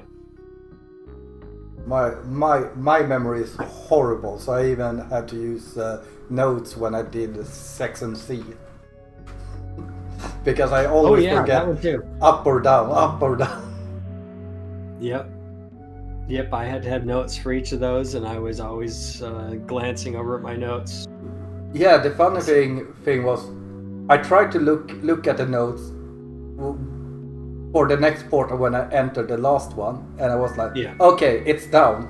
But then when was going to go down, I was always like, okay, double check. Okay, it was down. Right. So double check right away. Do I have time to double check? You know? Yeah, because you had to like stand on the red ray just so that it would take you at the earliest possible moment. Yeah. But you know, there was some waiting there, but you know, you had to find very strategic moments to glance over at your notes and hope that you look at your notes at the right spot. You know, there's been times where I'm like, where is it on the paper? And I'm rushing. I'm like, crap, I couldn't find it. You know, Yeah. and I would lose time, but eventually it all comes together, and you get a run that you want, that you're reasonably happy with, following the notes. And Yeah, I remember I did that run when I just had one monitor. So, and I was playing on emulator. So I had to make my emulation window smaller than usual just to fit the notes on the screen as well, and make my live split smaller as well, just so I could see my splits as well. So I had to organize very precisely where to put every window. yeah, streaming troubles. I think that's another thing I like about games, is that they're all a little different. There's some similarities between them and things that you would need to do, like having notes or having to feed yourself information somehow and in some way to remember this or that. And I think having, you know, that variety, that like that too. I think not just always learning something about games and being part of that process, but being able to move from different styles of game so you don't get burned out. Like if I was just doing shmups all the time, I'd probably get really bored with it. Yeah, I would need some platforming in there. Like right now, one of the style of games that I really like are games like Ori and the Blind Forest and the Will-O-the-Wisps, or there was Hollow Knight that came out. That was beautiful. Very artistic, pleasing games. Yes, the art is otherworldly. The ambience, the music, the soundtracks are incredible. The dynamics of them look really neat. You know, Celeste was one of those games that appealed to me. It never appealed to me as a speed run. I've seen people speed run that, and they're using the keyboard, and they're like, you can watch the inputs go, and I'm like, it looks like you're writing a novel, you know, with those inputs. That never really appealed to me. I don't think I would even be able to get very good at it. I said that on a person's stream before. I'm like, I know my limitations. I probably couldn't get very good using a keyboard playing this game. I just couldn't. And they're like, oh, you should say that. That's so negative. I'm like, I know my limitations. I know that I wouldn't get very good. But when I did just a blind playthrough of it, I really enjoyed the challenge of trying to figure out how to do the different rooms and everything. So I've liked those style of games because there's something about the game that continues to change. You know, the same thing with like Super Metroid, or these more like Metroidvania games where you get different abilities at different places, and then you can revisit places you've been where there's a ledge that's too high you couldn't get to before, and there's just different stuff like that. I think is really neat. Having that progression occur within the game itself, where and also just exploring it and just having fun with it became something I really enjoyed. I'm really looking forward to Silk Song, which is the second Hollow Knight game to come out.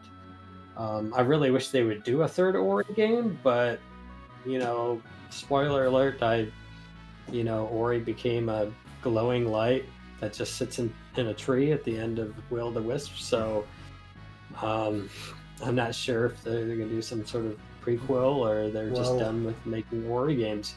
Well, money always speaks. If it can make money, they will find a way to make a new game. Sure, yeah, I'm sure. I mean, I'm sure they made plenty of money with the Ori games. But I started really liking those games where I get to explore, I get to think, like, there's a ledge here. I think I could get up there, and then you start troubleshooting and trying to figure out, I think I could do it with the things that I have. I've gotten to like ledges and stuff where later on I found, that would have been a lot easier if I just had this ability over there that you're intended to have to get it. But yay me, I got it before you were supposed to. I found a way to get it, and I just liked that. Yeah, I think that's important with like games that is exploring, that also rewards you for thinking outside of the box instead of being like, you have to have this power up. But you can also get it if you're really stubborn. You can really do it like this, but it might require like 3 to 4 frame perfect inputs or something. Just barely enough to get up. Like that's something important, because if you're playing a game where you're allowed to explore, but you notice when you explore, you get nothing for it, except that you get to know that, okay, I need this item here, I need this item here. It can get kind of dull to do the exploring. Then you just go and try to get every item and then start exploring. Yeah, I mean, every style of game is that could be for everybody. I know for me at least, I started like I one time said on my stream, "Oh, I'll never play a modern game. You'll never see a modern game on this stream. You'll just never do it. It's just forever retro." But then I started, looking at some of these games and trying them. I'm like, this was actually pretty fun. And so, I was willing to pay, $10-20 for the game or whatnot, and play through it. And then it's like, I get to the end, and it's like, oh man, I'm done. Yeah. And then, I look at the speed run of it, and it's all just clipping into the terrain and saving it, and then loading it, and it places you like you've clipped into the wall enough to get to the next save point, and it's just a constant clipping into the wall to be close enough to the next save point to get the save point, restarting the game, and it's just a series of restarting the game.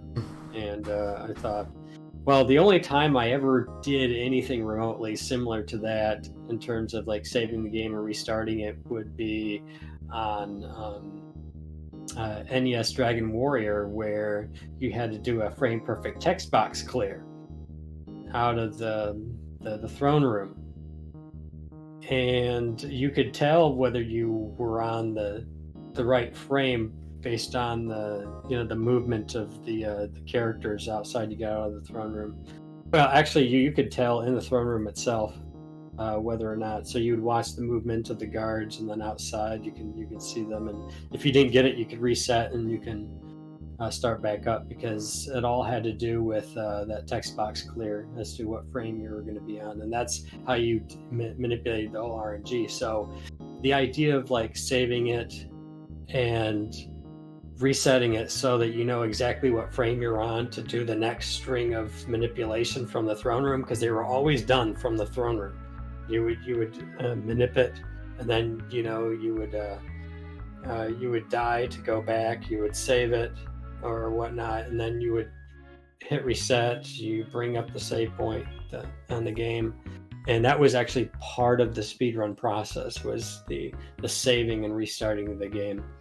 But you only did it maybe 3 or 4 times or so for it. But yeah, when I look at some of these other games like Ori, the speedrun is nothing more than just clipping through stuff and restarting the game. that would be less of an interest to me than what I like. The first playthrough, man, I'm looking forward to the next game that just hooks me in, and I just stay on it for 2 weeks and I just mess around with it. I think Hollow Knight did something a little bit unique, where the skill level was the skill window or the ceiling was so high, with the different challenges that you could do, like doing this special fight 10 times in a row, and every time, you could get hit 3 times before you die, and then you got to do it without getting hit more than twice, and then you have to beat him without getting hit at all, and it just continued to have increasing difficulty. And I'm like, that's pretty cool. It kind of gives, where I can spend 3 hours doing the same fight over and over again, so I can master it at a supreme level where, I mastered the RNG and the safe tactics and maximizing my damage per cycle and this, that, and everything else. That's cool. That's neat. Ori wasn't like that, so hopefully Silksong is going to have some dynamics like that, because I know people are going to play the crap out of that. Yeah. Yeah, I wish I was more for newer games as well, but I think I'm kind of same way with speedruns as I'm with playing new games. I play them for 1 to 2 days, then I'm like, okay, it will sit in my Steam library forever. But we could become friends on Steam, and you can gift me all the games you don't want. I'll have them sit in my Steam library for you. Yeah, sure. If you want it back, I can gift them back if it allows me to do that. Yeah, I didn't know you could gift games. Oh, damn it, cat was biting me. I didn't know you could gift games that you have bought. I think you can. Oh, cool. I know you can buy games that you gift to people. Yeah. Like if you're friends, you can gift them when you purchase them. But as far as I know, I thought that you could take a game that you've played a lot, and then you basically just give it to somebody else like you were giving them a card. I don't get to play it anymore. It's not like you get a copy of it. It's you become the owner of the game, and then only you can play it through your Steam login, and I wouldn't be able to play it anymore. That's cool.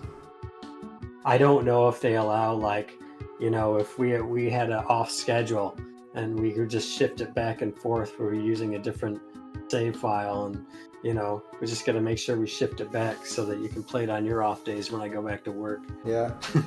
Yeah, that would be abusing the system. Yeah, I'm pretty sure that's not intended. I think it's if I own a game, I should be able to give it to somebody else. Yeah.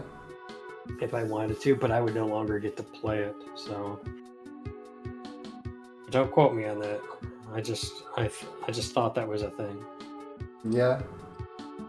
Yeah, I'm trying to think I wonder what's the newest game I have in my Steam library. I gotta check that.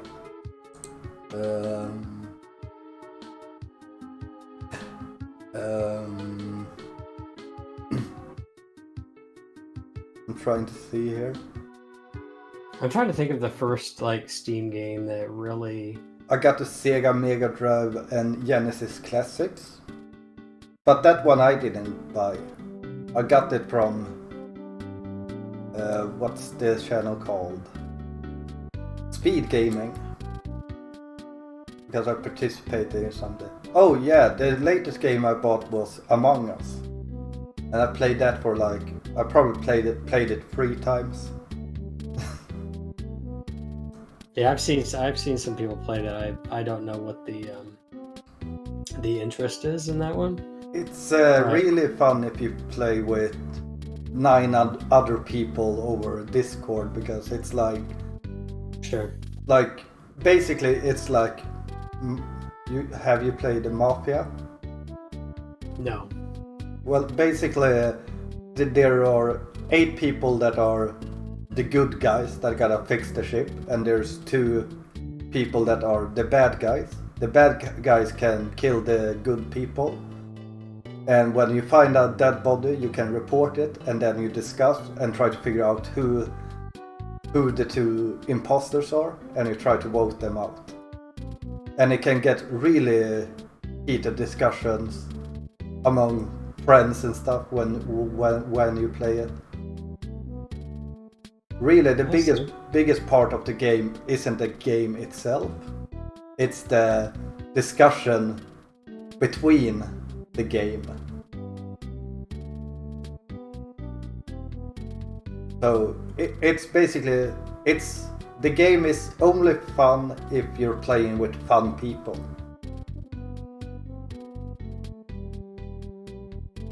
I think that's one thing that draws people in with modern gaming. Like with retro, it's just you in the game. Yeah. Like if I'm playing Donkey Kong Jr., it's just me in the cab. That's it. But being able to play these multiplayer games and connect with and have dialogues with other people and be on teams, I think that's pretty neat. I haven't gotten involved in doing any of that. I know that my son likes Fortnite and Apex Legends and like Call of Duty, Modern Warfare and whatnot, but I've never gotten... there's probably something to that, you know, where instead of sitting and playing a game and talking to your chat or having conversation with people on Discord while you're doing that, you're working together collaboratively on the same game. Probably adds an additional element of interest for some people. Yeah, I mean, I play World of Warcraft Classic, and I basically just raid, and that's like play with 39 other people, and that's a lot of fun to play with that many more people than just sitting alone. But the same thing goes there, that the game isn't what makes the game fun. It's the people you play the game that makes the game fun. Yeah, there's good and bad, I think, that goes with that. I remember I was playing Hearthstone for a little bit, just learning what the different card dynamics are and doing some of the card puzzles that they had. Seemed pretty neat because it was more like puzzle based and finding out what the best solution is for what's on the board and what's in my hand. But when I was doing versus against other people, you're actually playing a live person. So it was my cards versus their cards, what they know versus what I know. They try to rank people and stuff like that. And there was a chat function on there. Now I remember this guy sent me a friend request after a match. So I'm like, oh, cool. He must have had fun with it, you know? So I connected, and he gave me this like really seething, horrible... No, like he beat me. And all he did was like gloat about how badly he beat me and how stupid I am and whatnot. And then he immediately blocks me so I can't like report him. So I was like, what? That's not nice. I couldn't even, like, because I was blocked, I couldn't even search or go through the process of blocking the person or you know, reporting them, because I couldn't even find them. Like, I couldn't even bring them up because I was blocked.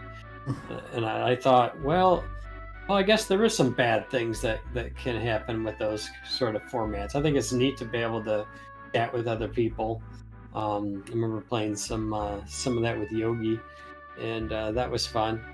But for the most part, you know, you have to kind of have good boundaries, and you gotta, you know, take some bad with the good, I guess.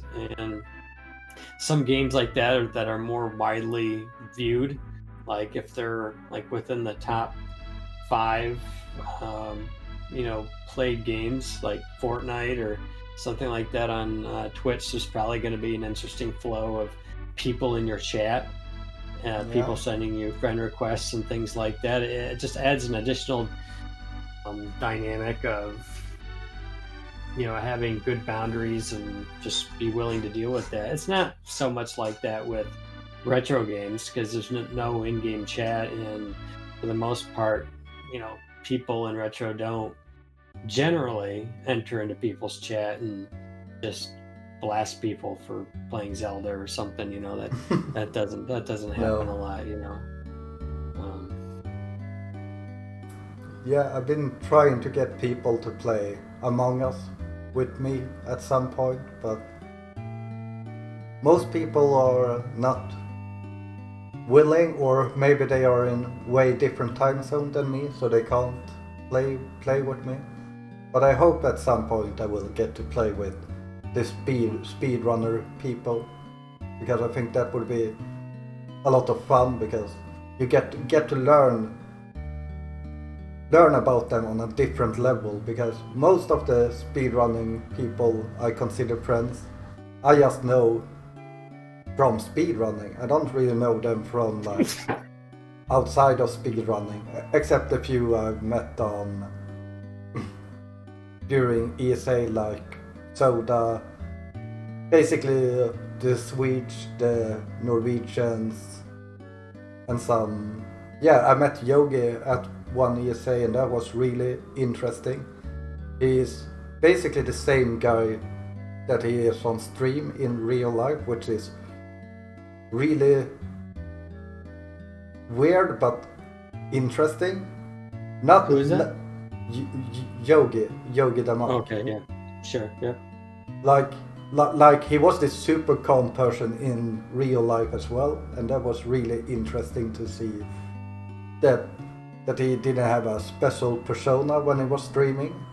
He was just being himself, unless he was putting on a persona during the whole of ESA, but I don't think so. I think what you see is what you get there.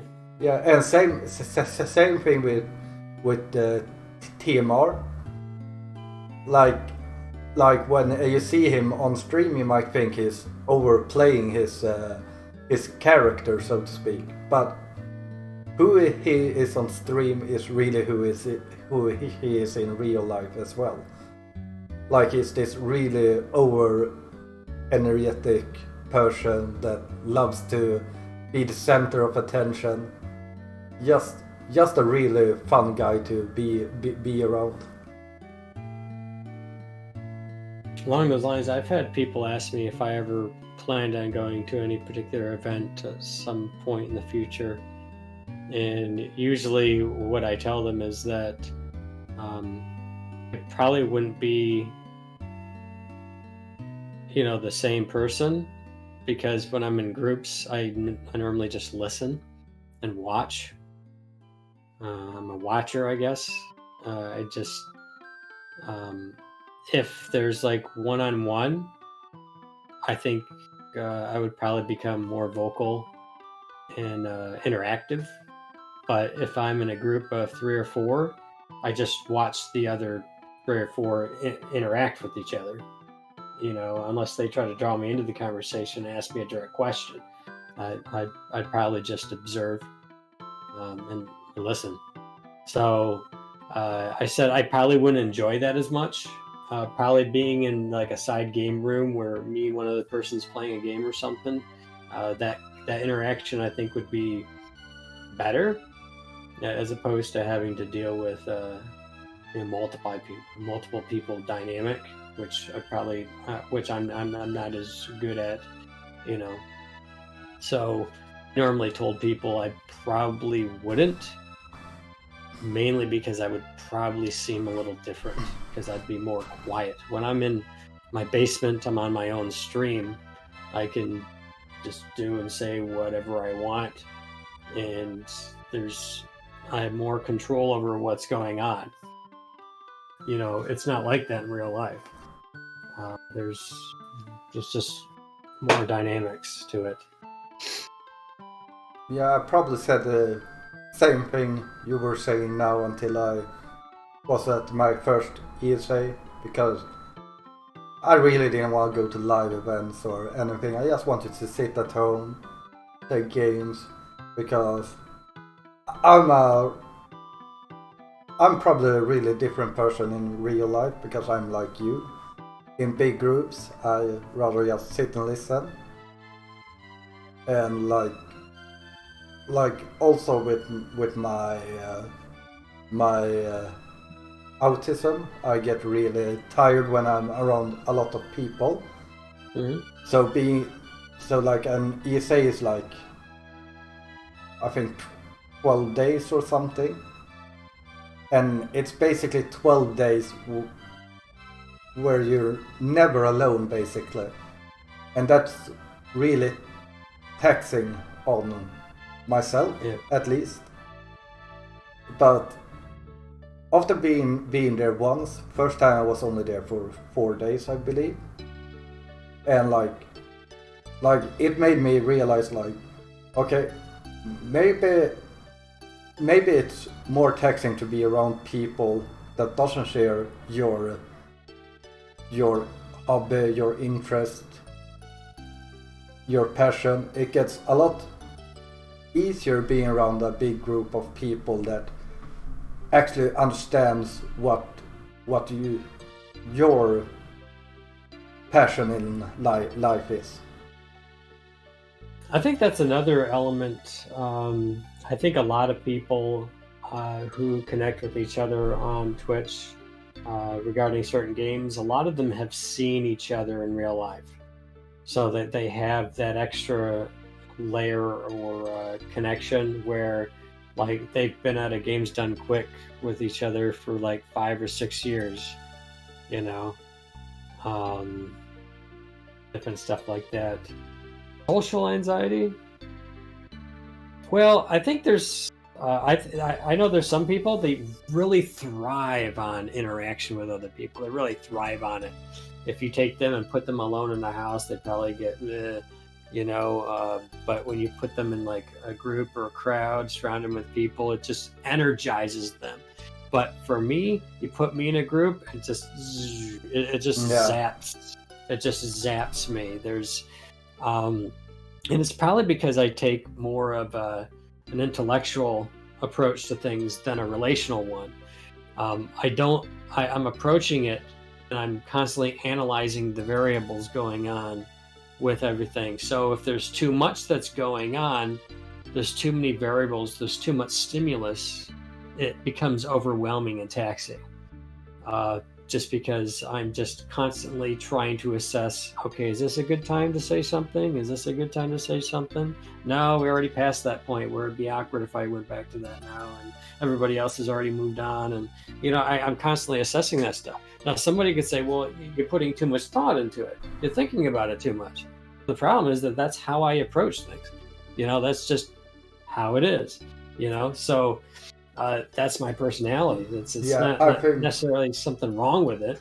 Yeah, I think that's the key thing, because I do at points I do have social anxiety, and it's because of this intellectual approach to hanging around people. I'm like, what are they thinking? What are they going to do? What are they going to say? Like, I can't control this situation when I'm in a big group, and that can really give me anxiety because I have anxiety problems. So for me, I think it is because I'm like thinking too much when I'm in big groups or approaching something an unknown group of people, because I don't know what they're thinking. I just know what I'm thinking, and that unknown part is what creates anxiety for me. I did go to a live event before. It was back in, I don't remember the date, but it was probably 2007 maybe. And it was the Kong Off 3. And there was a few dynamics that were different. Number one is that most of the people who were there have already been to live events with each other. And they've also have known themselves longer online than I had known them. So I was more of a late person and joining and learning to befriend them. So when I went to the live event, you can see that dynamic. You can see that they're more comfortable with each other. They're constantly, it's like instantly, they're connecting and interacting and laughing, and they're instantly it's just free flowing and instinctual, and it's just very dynamic and flowing, and because they're already used to their own, uh, personalities, and they've already have spent a lot of face time together at these different events. So when I went to the event, it's trying to find my role in what's already established, what's already there. I didn't want to get into the way of how people were already interacting. So I observed the behaviors more from afar than trying to interact with it. And so what I did is I tried to just go to individual people when I saw that they were alone, when I saw that they weren't, you know, interacting with another friend of theirs, and they were laughing and stuff. I wouldn't go into the midst of it and try to share the dynamic of what was going on. I would leave that to itself. I'd find somebody who was alone and by themselves mainly, and they weren't interacting like that. There were a few people that were there like that as well, and we would seek each other out, like, oh, this is your first time too, there. So we were able to start on that basis, and so that's where most of my conversations and things end up occurring, was unless they invite you into what they're doing and how they're interacting, they're connecting with each other. So I didn't want to get involved. So it was more of a stand back, watch, listen, and I didn't enjoy that as much because I could feel it. I could feel that all the friendships and the relationships that were well established and were enjoying each other were things that didn't involve nor include me, and they functioned in and of themselves. And even if I wasn't there, they would still be enjoying themselves just as they were. So, what did me even being there have effect on things if it wasn't just a little bit here, a little bit there? It's almost like coming into something where, hey, this is our thing, this is what we do, and this is how we do it, and I'm coming from the outside in. So I actually end up spending most of my time, the few days before the event began, just throwing quarters into a machine and playing Donkey Kong. And if people came over and talked to me, it was always like, "Oh, you're so and so. Yeah, nice to meet you. How you doing?" That was fine. I'm guessing that if I were going to that event, 5 years in a row, and I became part of the, oh, I can't wait to see so and so and have a beer with them, because there was a relational connection there, a dynamic personality type that you really enjoyed, and it's something that you come to expect or anticipate. That would make sense, but unless I'm willing to invest, several events for the same sort of thing, I would, like I said, I'd probably just isolate myself to a single person here or there, and just find people who weren't engaged and engage them. Yeah, and that's something that people might not realize. It's kind of expensive to go to events.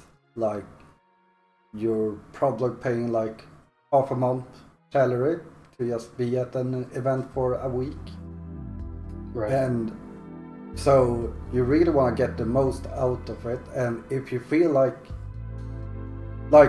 for me, it's worth to pay that money because I get to meet like 20 to 30 friends. But is it worth it to go to a live event just to play one game or two games? I would say it's not really worth it, unless you have the things around the whole event with your speedrunning friends and such.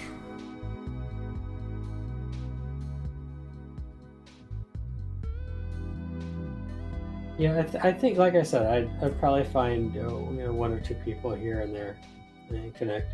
I think it would be awkward though if I showed up at a games done quick. Like, oh, that's Chambers over there. I just I just don't think that would be a good place to be. You know, I hope people would be like. Part of me wouldn't even know who to talk to. I think that's the other thing. Um, I mean, right. I would assume that some people would at least find it fun that you came out and talk with you, hang out with you. Then we both know that you're not the most popular guy within the speedrunning community. But like, I still think that people would enjoy if you came out. Then there's a few extreme people that would probably get you banned, so you had to leave. But yeah.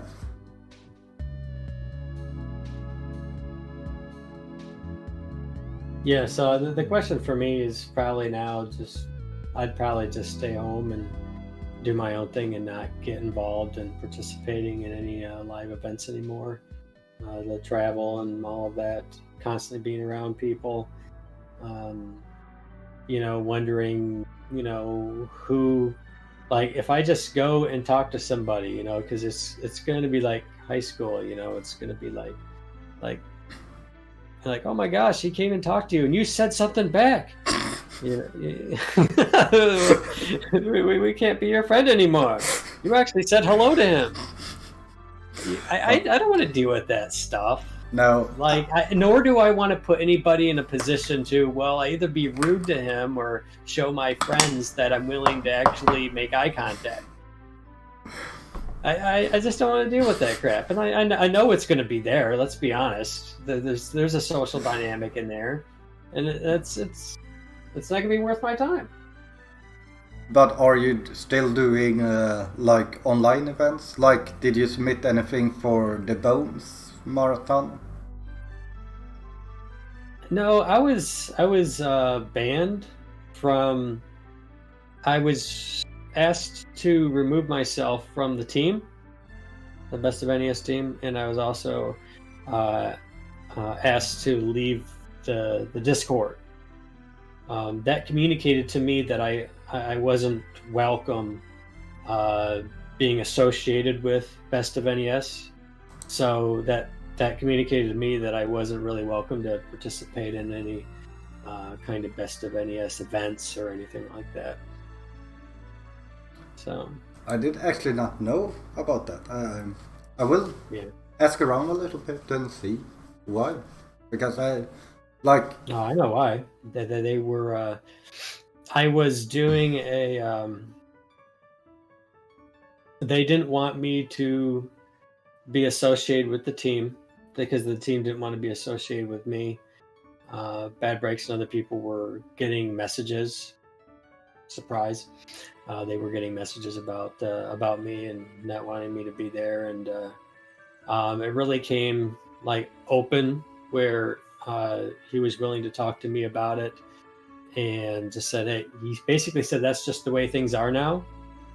So, we just have to just kind of deal with it. Yeah. What prompted the conversation is that I was part of the team, right? But I was also streaming on a different stream. But I put in a notification in the just gone live section of the Discord that I was going to play on, and it happened to be the Retro Craze channel, the specific Twitch channel. I was streaming on that. So I was part of the Best of NES team at the time, and just because I wasn't going to stream on my own channel, I was going to stream on a different channel. I didn't see why that would be an issue, but apparently it's because it's based on the person, and not necessarily, if I was doing a marathon for something, hey, there's a member of Best of NES who he's participating in this marathon or something on this other channel. It's on his own channel, so something like that can be posted. But yeah, they asked me to remove myself, and I said I give you guys props for, you know, having the dialogue and telling me why. It's the same sort of thing when I was banned in other people's channels. When I reached out, sometimes people were actually willing to explain exactly what the reason why. And it mainly was because some moderators and I talked, they expressed concern. They said it makes some people in chat feel unsafe, whatever that's supposed to mean. And so we're just going to keep the ban up. And so I wouldn't be able to participate. Well, in one sense, it makes it a little bit easier to know which channels you can talk into and which ones that you can't when you're banned. So I just unfollow and I just try to find other people. You know, that's all you can do. But yeah, I mean, you've asked me, you know, am I going to participate in these events? And it would be difficult for me to really answer from the standpoint of, well, even if I did, you know, I would have to give some sort of explanation as to why they probably wouldn't let me participate. I think the same thing would be true for what's it called? Retro Gaming Live. It's the same thing. I'm banned there too, kicked out of their Discord. It's the same stuff. So, like, why would I want to go to a Games Done Quick when, you know, some people at least have already made it clear that they don't want me around? You would think that, well, I was just trying to cause trouble by showing up, you know, or, you know, I really don't see what the big deal is. I mean, but anyways, yeah. Sorry to go down that rabbit hole, but I really couldn't answer the question without at least kind of framing it more broader as, you know, even if I wanted to, I don't think that I would be allowed to participate or to be highlighted. But do you want to participate? Do you want to show up any games? Not anymore. Not anymore. Okay. No.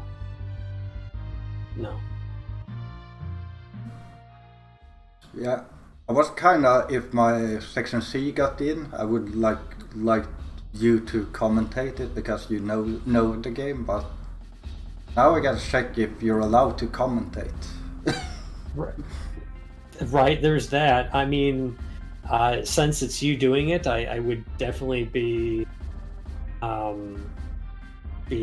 more than happy if I'm available to commentate. Exactly. But I will also say that it's been a while since I played the game, and it would still require me a lot of brushing up to even be able to do that.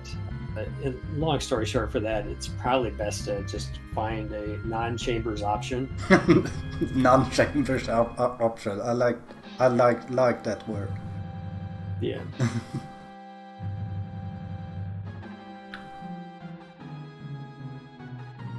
Yeah, but that's really interesting because I didn't know you were removed from. Well, I knew you weren't streaming to Bones anymore, but I didn't know you were removed from the team.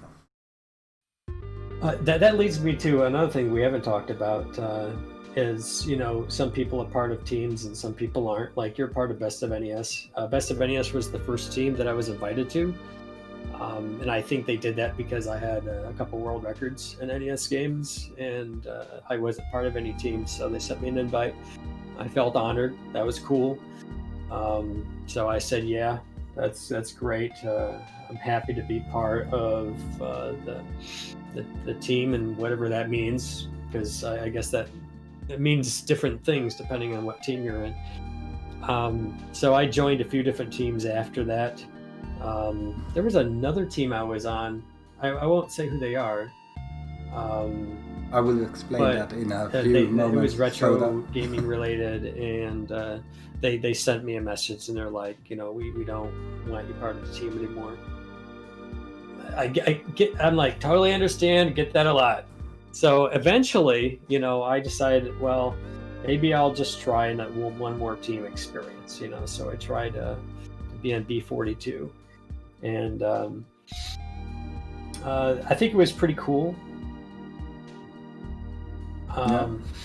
I think it was they had where they were doing chat raids and stuff like that. I thought that was really neat, but it was mainly like first-person shooter games, a lot of Fortnite, Apex Legends, Call of Duty, stuff like that, and it was really like centered around, you know, Benda and his personality, and so eventually I just decided that, you know what, I'm just not going to do teams anymore.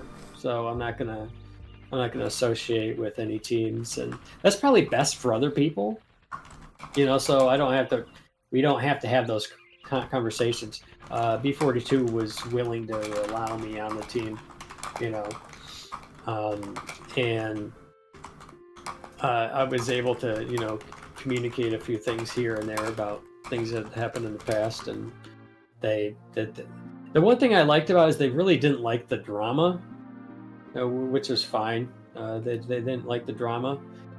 I didn't like the drama. I don't like the toxicity kind of things that can happen.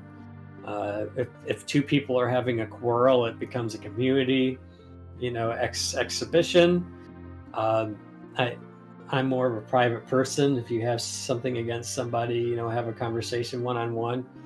Instead of it becomes like a community event where everybody gets to participate, and that's usually not the best thing. It's one of the reasons why I don't want to be, you know, part of like social media or too many discords and stuff like that. You know, I'll send a private DM here and there, but being part of a team or anything like that, it could be a really nice experience for people just starting out. I was able to immediately meet a lot of people by going to the Best of NES team page and see who's streaming and click on their streams. People I weren't following before, I could follow, see what kind of games they were playing. So, I mean, there are dynamics about it that are good, but just like anything, you know, human relationships especially, you know, the best and worst things about life happen to be found within the same avenue, and it's human relationships. You know, it's where we get some of our greatest joys and where we also experience some of our greatest sorrows. And sometimes that doesn't feel worth it, especially when you're experiencing a lot of like negativity, toxicity, and drama. When those things are going on, it's like why? You know, it's just it's taking too much psychological and emotional energy to just have to constantly process all of this stuff, and it's distracting me from enjoying my games. I don't want to feel that. I don't want to have to spend time thinking about it.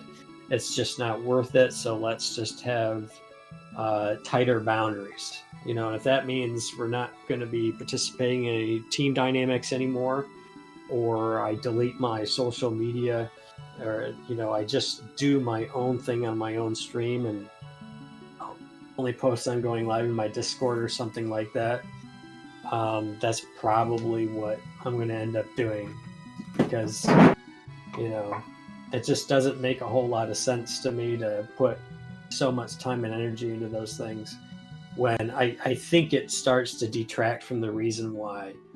Like, when I started streaming, as I was sharing before, I did because it was really cool to have other people part of your positive experiences, and that was good. But when that element, the streaming element, the people element, starts to actually make it harder for you to enjoy gaming and why you were doing it to begin with, that I think that's when you need better boundaries, and you need to just decide, you know, whatever people in a community want to do can do what they want. You know, the people who like playing this game, you know, they're the Batman community or the Gaiden community, whatever they want to do it. I'm just whatever. It doesn't affect me, so it makes no difference. It's not worth fighting over. It's not worth even talking about, spending any time with. Yeah. Yeah, I can I can totally agree and relate because as I've been saying so many times, for me like the social experience of being a speedrunner is really important, and like I love it when everyone is on the same page, everyone is happy, and everything just goes well. But there are times where you definitely feel like just shutting down your Twitter or whatever, just because you're getting exposed by so much drama all the time. It was like I did a joke once on stream, and I was like, yeah, let's see how far I can scroll down on Twitter before I see a drama post or a toxic post, and I could just scroll to the fourth post, and it was like drama and toxic, and you're like, oh, this is what the speedrunning community is coming to. But it was also during a time where there was a lot of discussion and talk about certain topics. In one sense, when you bring a large group of people together and slap the word community on it, which in a very loose sense, it's not necessarily an organized membership thing. It's more of a it's much more dynamic like that, like different friends and connections and different stuff like that. Like, so if you like one person and this other person likes this other person, and if this person upsets that person, then you have to not like that person. I never really got into it like that. I really didn't care as long as a person was, decent to me. I didn't really care, how this person or that person may have said or did this or anything else. So I never really got sucked into, drama in that way. But I do know that gaming in general has always been filled with debates and controversy and conflicts between people. This was true with classic arcade gaming. And it's true for any group of people. You put any group of people into a bubble and call it community. There's such a broad range of diversity there of backgrounds and likes and dislikes and preferences and ideas, and eventually there's going to be conflicts between certain people. It's kind of like that family member you'll cry at their funeral, but you don't want to go on vacation with them, right? Yeah. I mean, it's just one of those things that some people, they just don't get along. They just don't. Personality thing, maybe their ideas, and they're very passionate about those things, and they just get under each other's skin. But that's fine. You know where you need to have your boundaries, and you know how you need to organize yourself. And that's one of the things that people need to understand when you hit start streaming, is that you go from just doing your own games all by yourself in your basement or living room, wherever you are, and you enter into the public forum. Now there's people who can interact with you. You can interact with them, and not everybody's going to get along. Not everybody's going to think the same, act the same, feel the same. We're going to be all over the place from many different countries and backgrounds and everything else. And it's inevitable. It's not that it's unique to the retro community or to gaming in general. It's just people. It's just people in general. There's just going to be conflict. There's no way around it.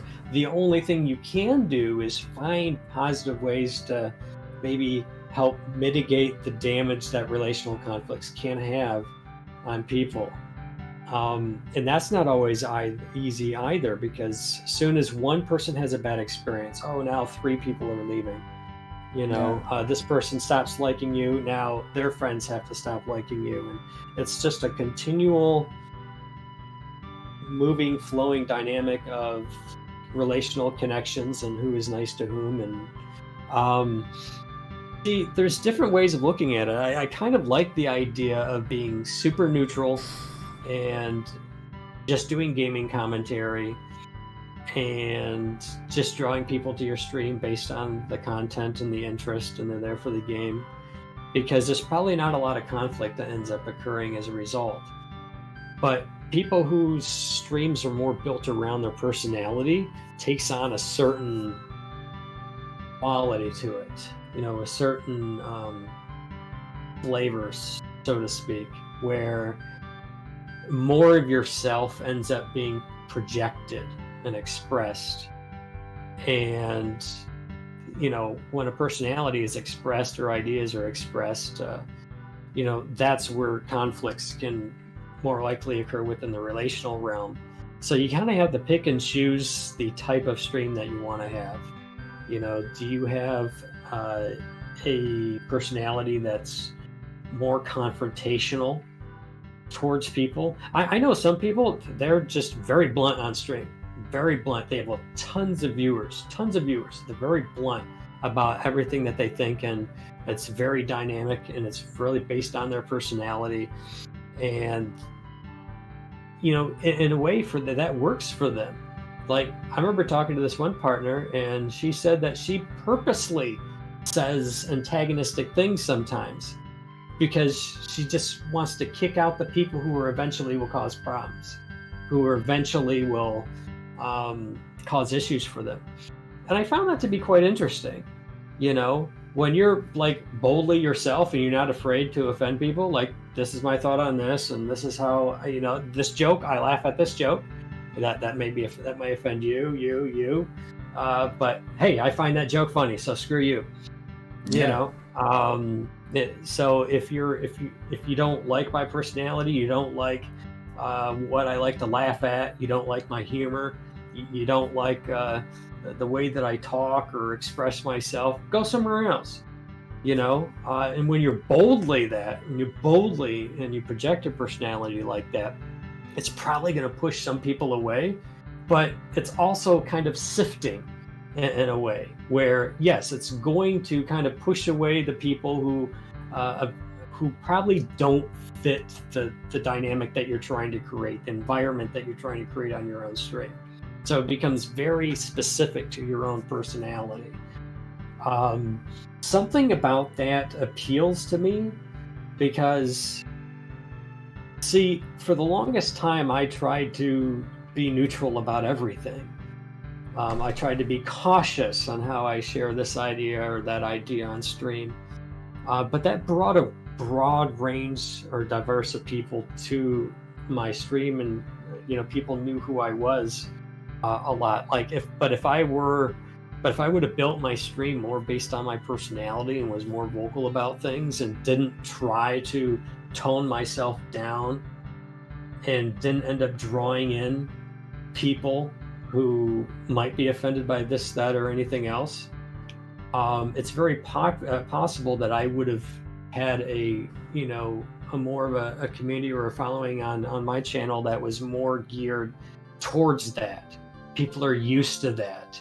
Like if you go to JC's channel, you're going to get certain types of joking, certain types of conversation ends up coming up that I wouldn't want my son listening to. Yeah. You know what you're going to get when you go there. Yeah. It could go south very fast, and it's just what it is. It's the environment that's just created by his own personality and the people he draws there.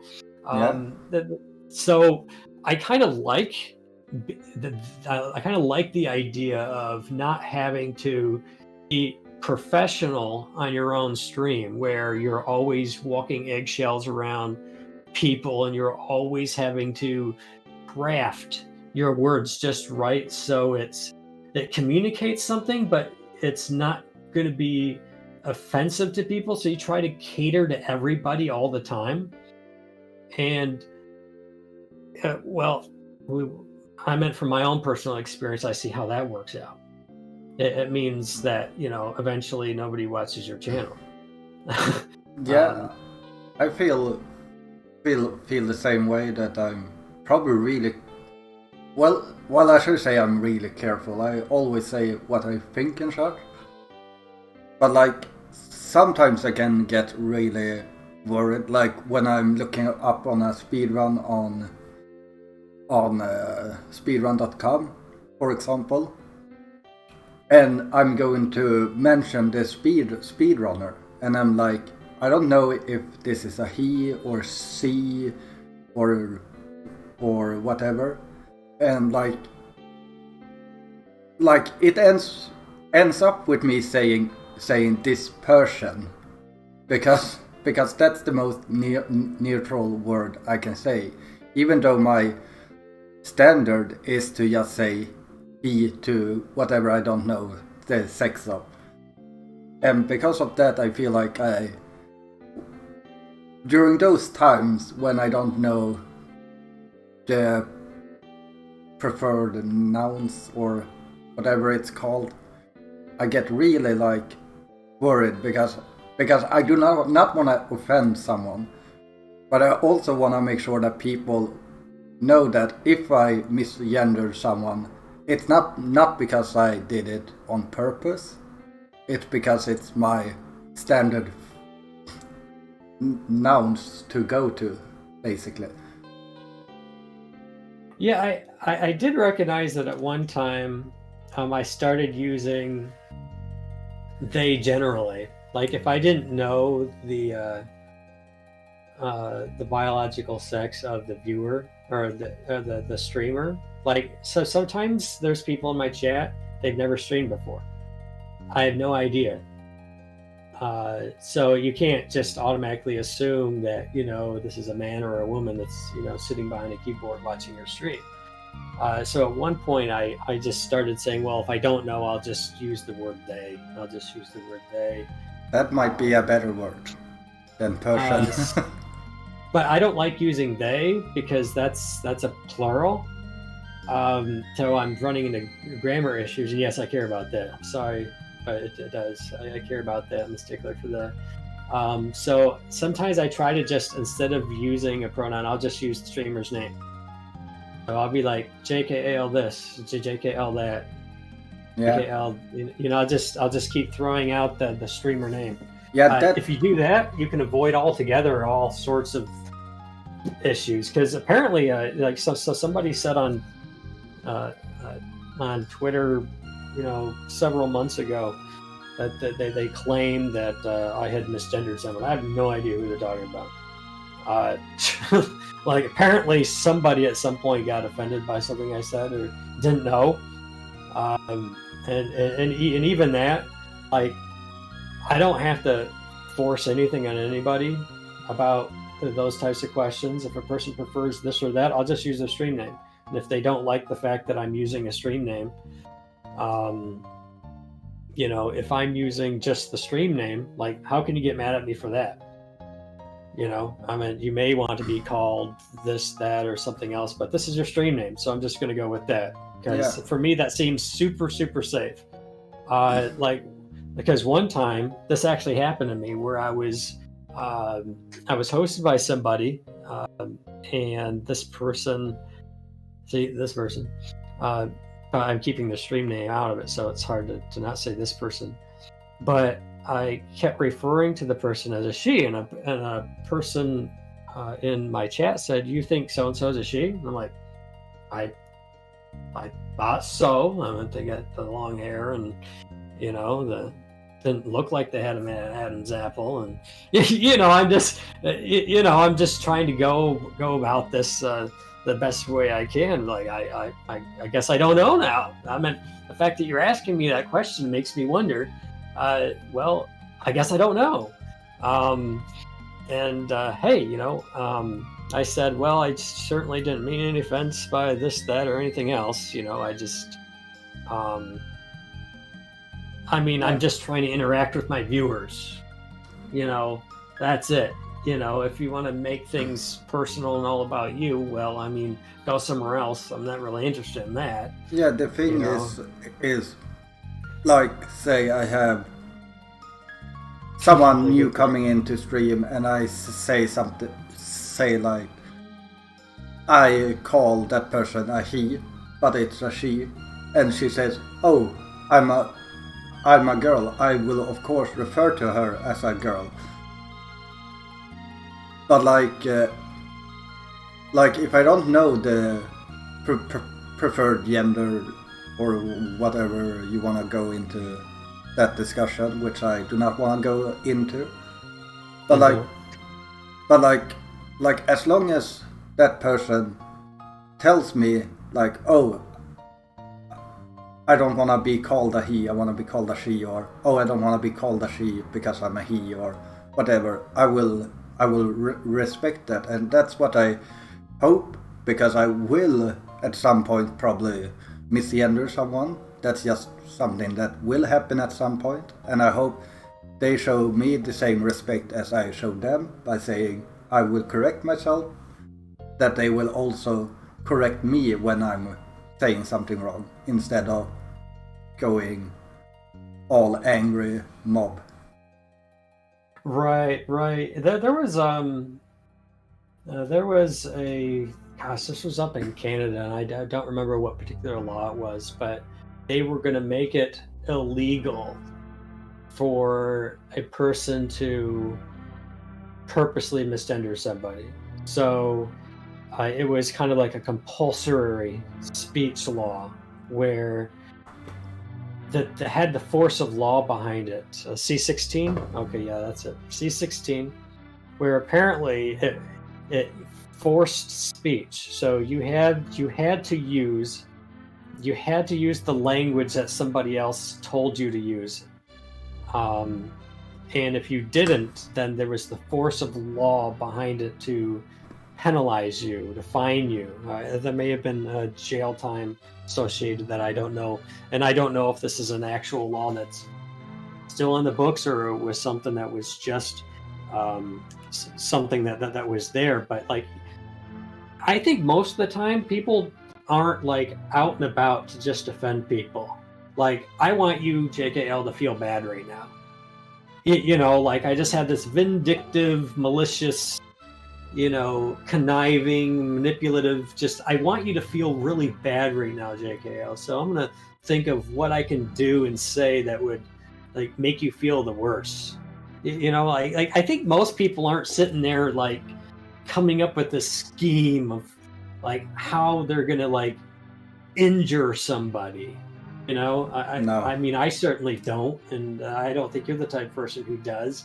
I don't think that most people function out of that kind of thing. I think most people are honestly trying to get along with other people.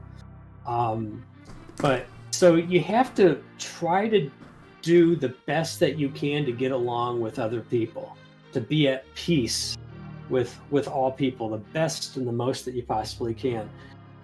In a way that's not going to compromise yourself, and I think that's where some of the conflict sometimes comes along, where that I think that's what ends up happening, is finding that fine line of being myself, not compromising myself, not watering myself down, being boldly who I am, championing for things that I care about, but also at the very same time make sure that everybody's feelings around me is never frazzled.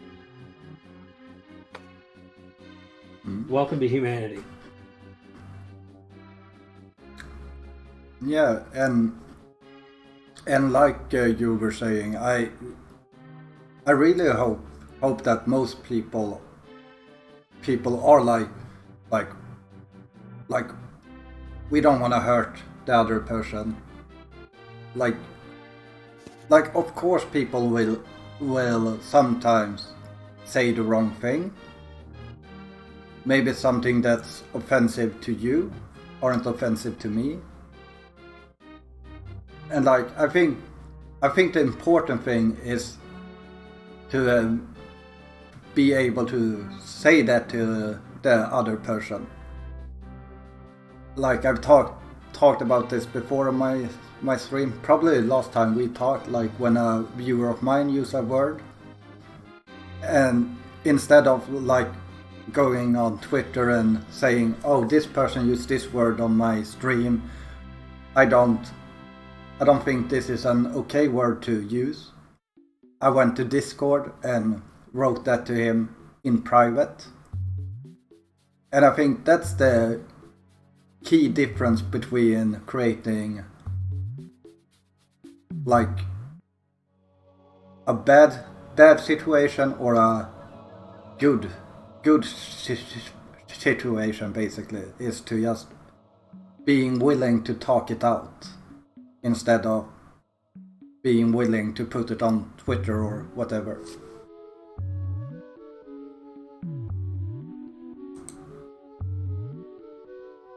Oh, my camera disappeared. I don't know why. I can't hear you, Chambers, if you're talking to...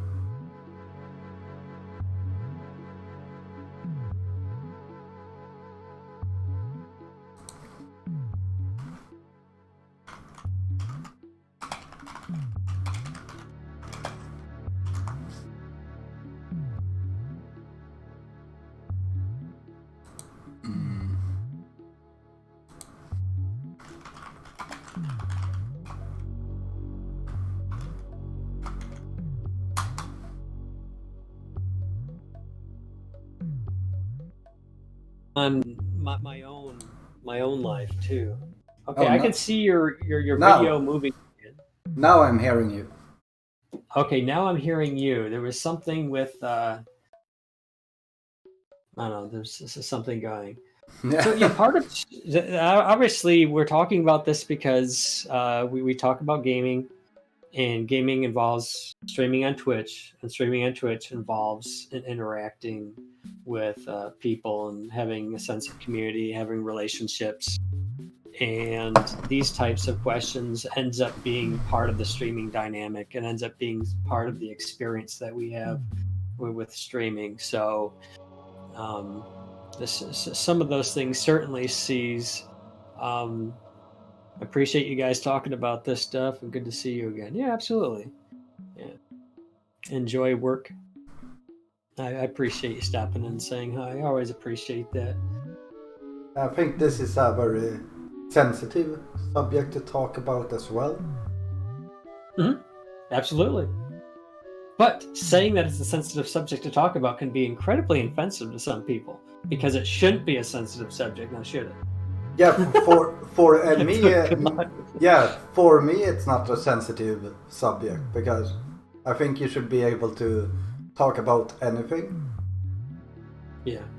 Well, I don't think that you caught what I said. I said even calling it sensitive. Oh yeah. When I say it can be sensitive, it's because it can be sensitive to some people to talk about it, but it, as you were saying, it's also sensitive to other people to call it sensitive. And yeah, I'm messing with you. Like the whole thing creates a big dilemma. Yeah, well, welcome to the diversity of humanity. Where you're damned if you do, and you're damned if you don't. Yeah, I mean, like whatever happened to me just playing video games in my basement, you know, that was really nice. You know, I didn't have to deal with trolls in my chat. You know, I didn't have to deal with you know, arguing about this, that, or anything else that relate to like people and how they live their life or what their views are on things. Even calling it views is offensive to some people. Sorry, but you know, that's there. So it's kind of like if you choose to stream, you kind of have to accept the fact that there's going to be that additional dynamic that you might have to deal with. There's going to be people who pop up in your stream. They're going to try to troll you. You have to ban them. You like I can imagine people getting started in streaming, and they get their first couple trolls, you know, and they take it so personally, you know, like everything that somebody says, because you're not used to it. You don't have that filter yet. You don't have that fence built. And you just take what people say and you just feel bad and you're like, I'm never going to stream again. That was horrible. You know? Yeah. Yeah, the thing is, when I got my first trolls, I noticed they were using like the Kappa emote after everything they were saying, and then they were using the concern approach after everything they were saying. So what I did was like, okay, so only trolls will be using Kappa and concern approach.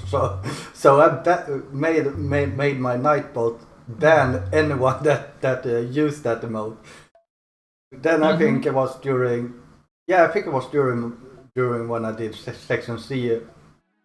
I think it was Spiral or someone that came in and used the concern approach emote and got insta banned, and I was like, oh damn. Oh. Yeah, that's funny.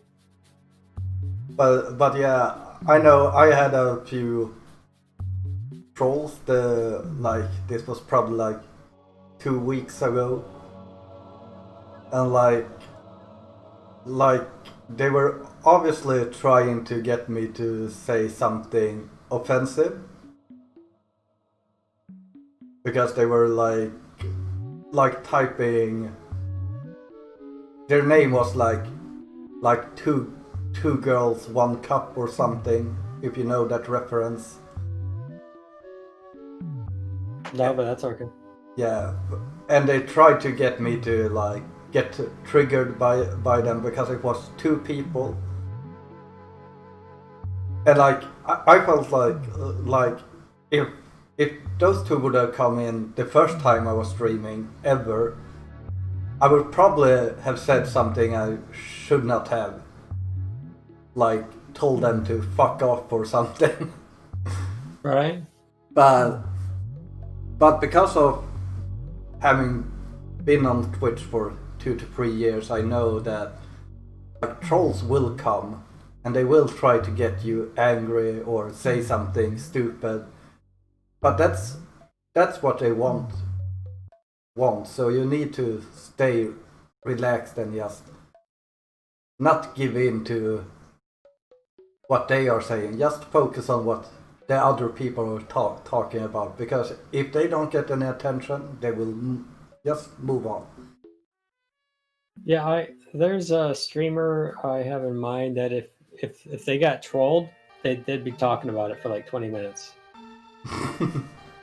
You know, I mean, at some point you have to be like, you can't let that stuff in. I mean, there's a ban button there for a reason. You know, I mean, you need to just be like, oh, okay, ban, not a big deal.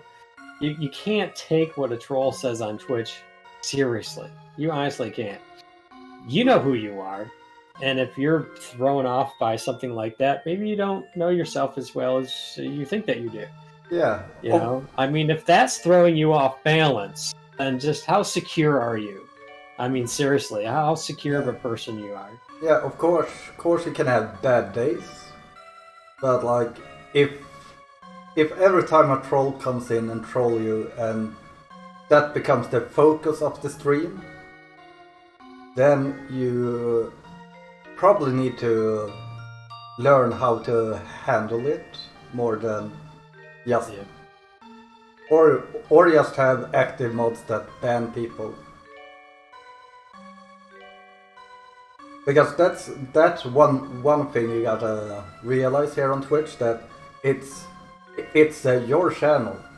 Like if I wanna ban Chambers on my channel, I got every right to do so.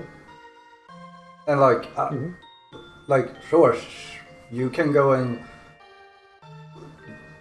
say like, oh, Jekyll banned me, he is such a bad person because he can't take a joke, but it's still my decision to ban you. At least for a channel of my size, it's my decision. If I had like 300 to 400 viewers, I might have moderators taking that decision for me, but currently it's my decision, at least. Mm-hmm. Yeah, of course, it's your channel, right? Yeah. And I see Spiral is in my chat, so I wanna ask if I was right, if it was him that got banned by my Nightbot back in the old days. Yeah, that's funny. Like auto ban instead of just timeout. Yeah. Yeah, so I mean, Twitch has a lot of tools, and the number one I'd like to say about Twitch is, and I'd like to finish with this because I need to get going. Yeah. Twitch really is a broad and diverse platform. You know, when they went from just gaming only stuff to like allowing all kinds of stuff on Twitch, you know, that was a pretty big move for them. It really was. Opened up a lot of content creators to come in and you know, do their own things that weren't, you know, strictly gaming related. And it's they do want to foster a sense of diversity on the platform, and I think that despite everything that I've been through, the platform has still been good because they never banned me, they never took away my team, they never did any of those things. I was in constant contact with them, and you know, they never saw that I had done anything wrong, and I really appreciated that. I think Twitch handled it very well, and I think that just shows just how broad and diverse that they are as a platform. That they weren't willing to go that step because people were very angry with Twitch. They were calling out Twitch, you know, and they were applying pressure on Twitch, remove my partnership, kick me off the platform, and they never did. And it's because essentially I didn't violate any of the community guidelines or terms of service or anything like that.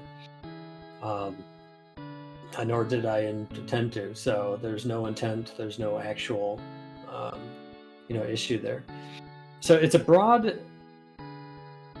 diverse platform that allows all kinds of stuff. I mean, I've seen stuff from, you know, from dancing to art to music to games. I've even seen like church services and Bible readings, and I've just seen a broad range of all kinds of things going on in the platform, and I think that's what they really want. Yeah. You know? I think that's what they want, and that's been a good thing in general. It's been a good thing. I mean, I remember when they were just gaming only. I had a friend who he actually got suspended for 3 days because he put a webcam on himself shoveling snow. You know, I mean, now you could do that with the, in real life. So it's kind of funny to see just how that. But you know, that also made having to regulate everything perhaps a little bit more complicated, a bit more difficult onto, well, how far can you go with art and body paint? You know, before it's like provocative and half nude and, you know, the site turns into something else. You know, I mean, they had to draw some real lines about what type of content and what are the stipulations on behaviors, you know, what people can and can't say or shouldn't say. So, I mean, I actually feel bad for, you know, platforms, really, you know, because you have to kind of like deal with all of those factors, and that's got to be tough, dealing with, you know, broad range of people, broad range of content like they do on Twitch. But I've always been happy that with the ups and downs of my Twitch experience, I'm still here. Twitch is, you know, that never came knocking on my door and suspended me for a couple days or gave me any warnings for this or that or anything else. And I've been very appreciative of what they have been able to do for me and keeping my channel and all of that stuff. So a little shout out there for Twitch and parent Twitch. diversity, you know, apparent diversity there. So I think they're less concerned about what happens on other platforms. Like if two streamers really got on it, like, were fighting through tweets and stuff on Twitter, even if their name was the same as it was on Twitch and they have their channel link attached to it, to their Twitter accounts. I think they're more concerned about what ends up happening on the platform itself, so they don't care necessarily about Discord messages, Twitter DMs, or Facebook posts, or anything else. They don't have to answer questions about what's going on outside of their platform, and I think that's much easier for them to address. This is your platform. Deal with your platform. If something happens on your platform, then you can address it.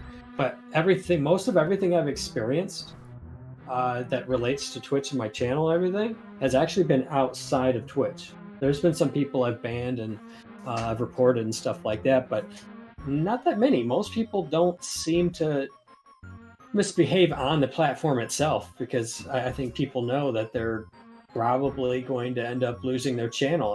I know somebody, they end up losing their channel because they got mad at somebody that was trolling them, said something that they shouldn't have said, and they were permanently banned off Twitch. So I think they're more concerned about their own platform here. Yeah, and I totally agree with. Like, Twitch is an amazing platform because it gives basically anyone a possibility to do what they want, and gives also the viewers the possibility to look at anything. I remember when Bob Ross was big on Twitch, and like you could go just look at Bob Ross paint for 2 to 3 hours and just enjoy that, or you could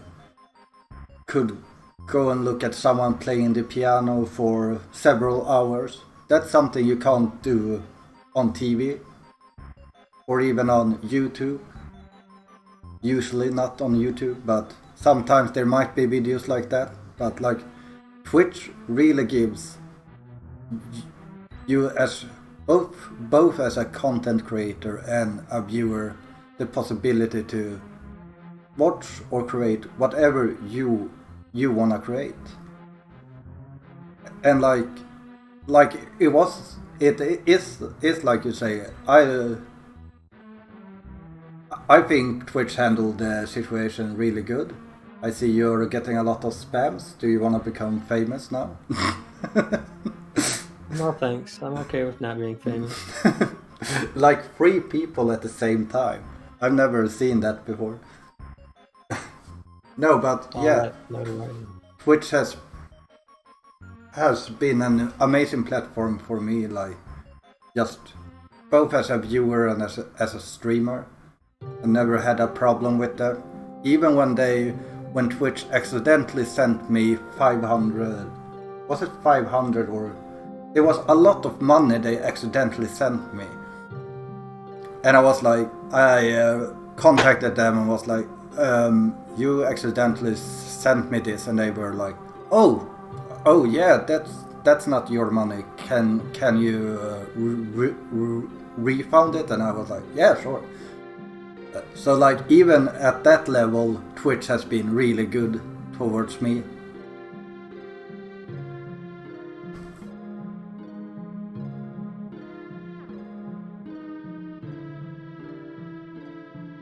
Cool. Well, I guess on that note, we talked about gaming, talked about streaming, chat dynamics, relational dynamics, all related to gaming and streaming and everything else. And over the last 2 chats we've had, we've covered quite a bit of material. Yeah, 6 hours. Yeah, it's been a lot of fun just talking to you. I still feel like I could talk to you whenever, because like we can talk about anything. We can talk about games, we can talk about, well, maybe not politics, because I just don't care about that stuff, but like, we can talk about anything. So if you ever feel like you're bored and I'm just doing a just chatting stream, just say, yo, can I join? And you can join. It's cool. Well, I appreciate the invitation, and likewise, Yeah. I'm pretty open about stuff, so I don't do the just chatting streams very often. Somebody was asking me.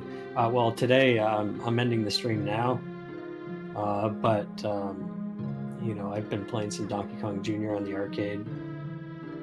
I don't plan on playing anything on stream today. I just had this 3-hour block for just chatting, so that kind of took the place of playing games today, really. But no, I do have NES games. I got about 200 of them, but I stopped collecting them. I was collecting them. A lot of times I just wanted a game, maybe if I had beaten it, or maybe just because it was only $5 and it's nice background. It's really nice background. So hey, Bruzy, welcome in.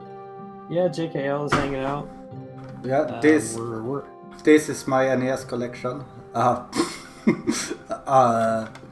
Multi-game cards. well, it's Famicom, but still. And yo, Brushy.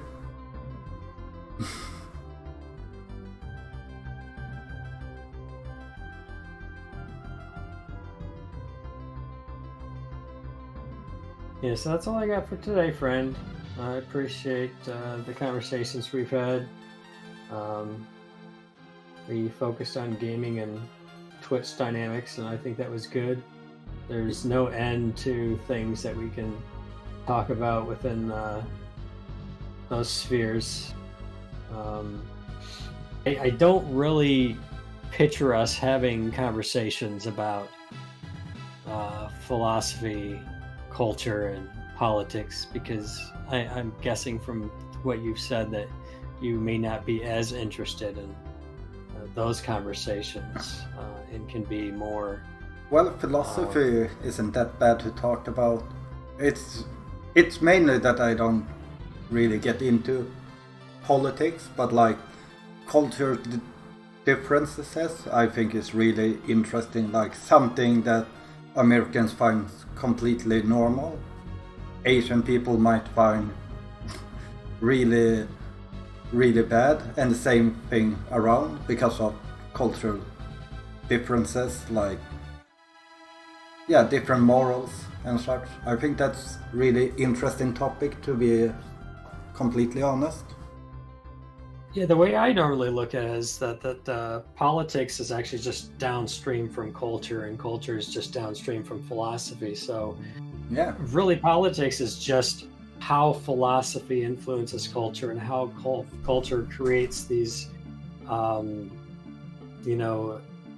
relational dynamics, and how exactly do we manage ourselves in civilized manner, what particular policies are best for us as a people, and so on and so forth. So it all comes down, stream to questions of politics, which is probably like for me, I was more interested in looking at philosophy and stuff during my 20s.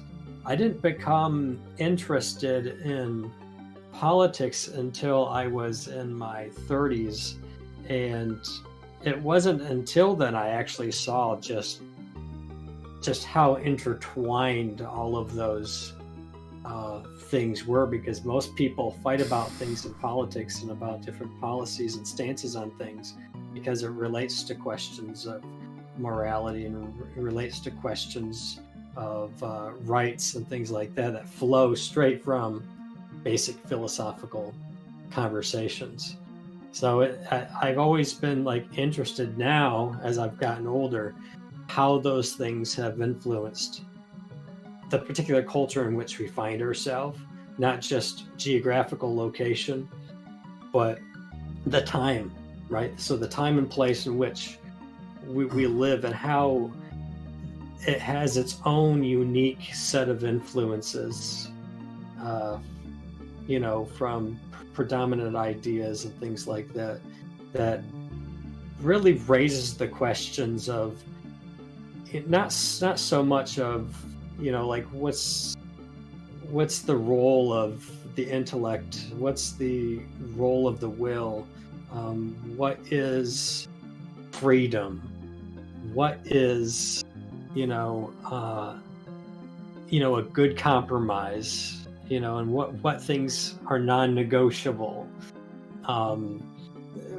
There's so much to talk about along all of those lines that ultimately just trickles right down from that every human conflict is essentially a philosophical conflict. All of it. Every single fight. Give me a single point of politics that people can fight about in any culture at any time, and we can trace it down to a conflict between conflicting philosophical points, conflicting definitions of terms. It all comes down to something like that. So I don't mind talking about politics because I think it's all intertwined, really. But it's true that a lot of politics that happen today and the way that it's handled by people could be very taxing and very poisoned. And sometimes it's probably best to just play your video games because I have zero influence on what's going to happen. And there's nothing I can do about it. But the one thing I can do something about, and we all can, is making sure that, we're happy, that we're taking care of our own stuff, we're being good stewards of our own stuff, and we're enjoying ourselves the most that we can. And I think that's the things that we should try to focus on, and instead of getting wrapped up in everybody else's stuff. If we don't have our own house in order, we should not presume to go about rearranging the world. So I think if we can really focus in on ourselves and just, I think sometimes things would be a little bit better. But so I do try to avoid those conversations sometimes too, because they can just draw negative attention. But I don't think we should be afraid of, being able to have the kind of conversations that we want to have. So, but anyways, I digress. I was supposed to finish up. Yeah, but I totally agree that like the part of politics I don't like talking about is when you get into the economical side of politics, because I'm not into that part of politics. Then I can, of course, enjoy talking about what you were referring to, the part of politics that are basically based on what your morals are. Oh, I see. Now, just out of curiosity, like, for example, I've heard people bring a critique of capitalism, saying that labor is undervalued. But that kind of becomes a human rights issue too, doesn't it?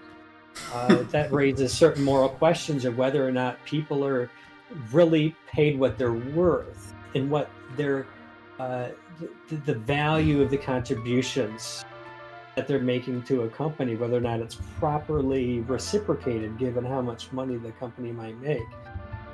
You see how instantly I went from economics to a moral question that could be a critique of a particular economic system.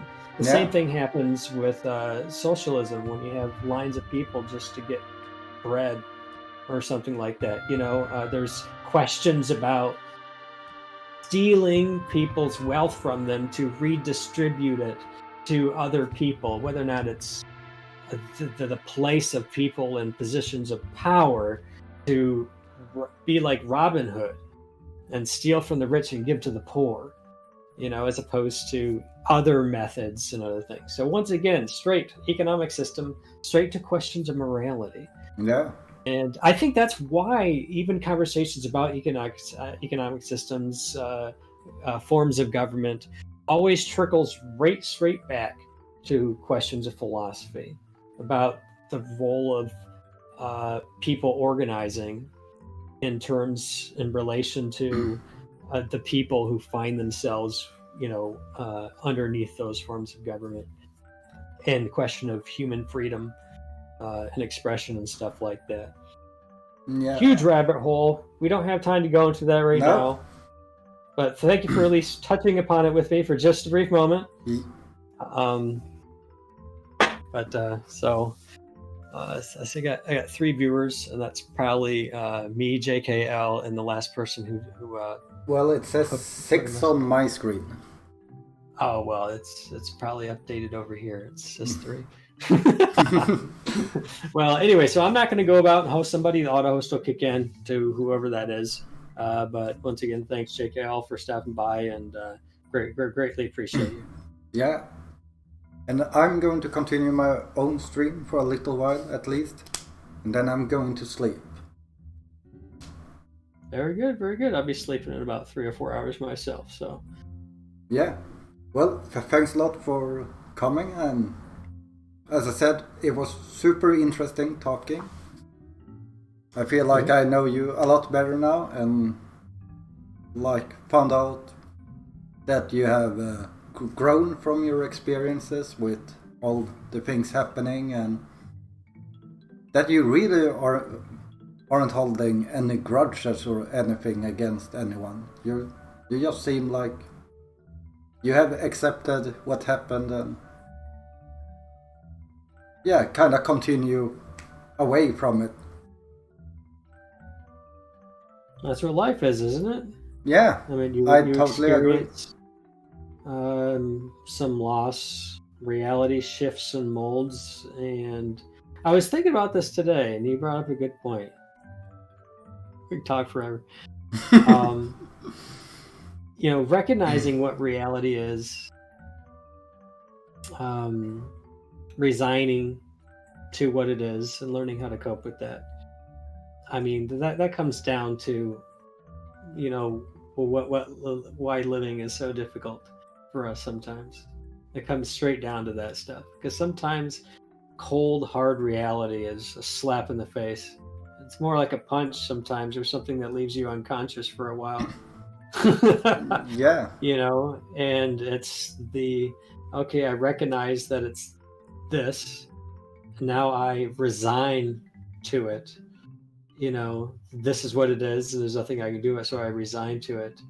And then if I come up with another R word, then I have to just come to terms with it. Cope with it. It's probably a nice synonymous term with coping that starts with R. Can't be that clever, and I got to give it more thought. Yeah. But anyways, thanks for watching, folks. Appreciate it. Have a good day. Yeah. Take care. Yeah. Take care of your family now that they are sick, and we will talk another time. Sounds good. Bye. Bye-bye. Okay, let me see if I can fix my stream super quickly here.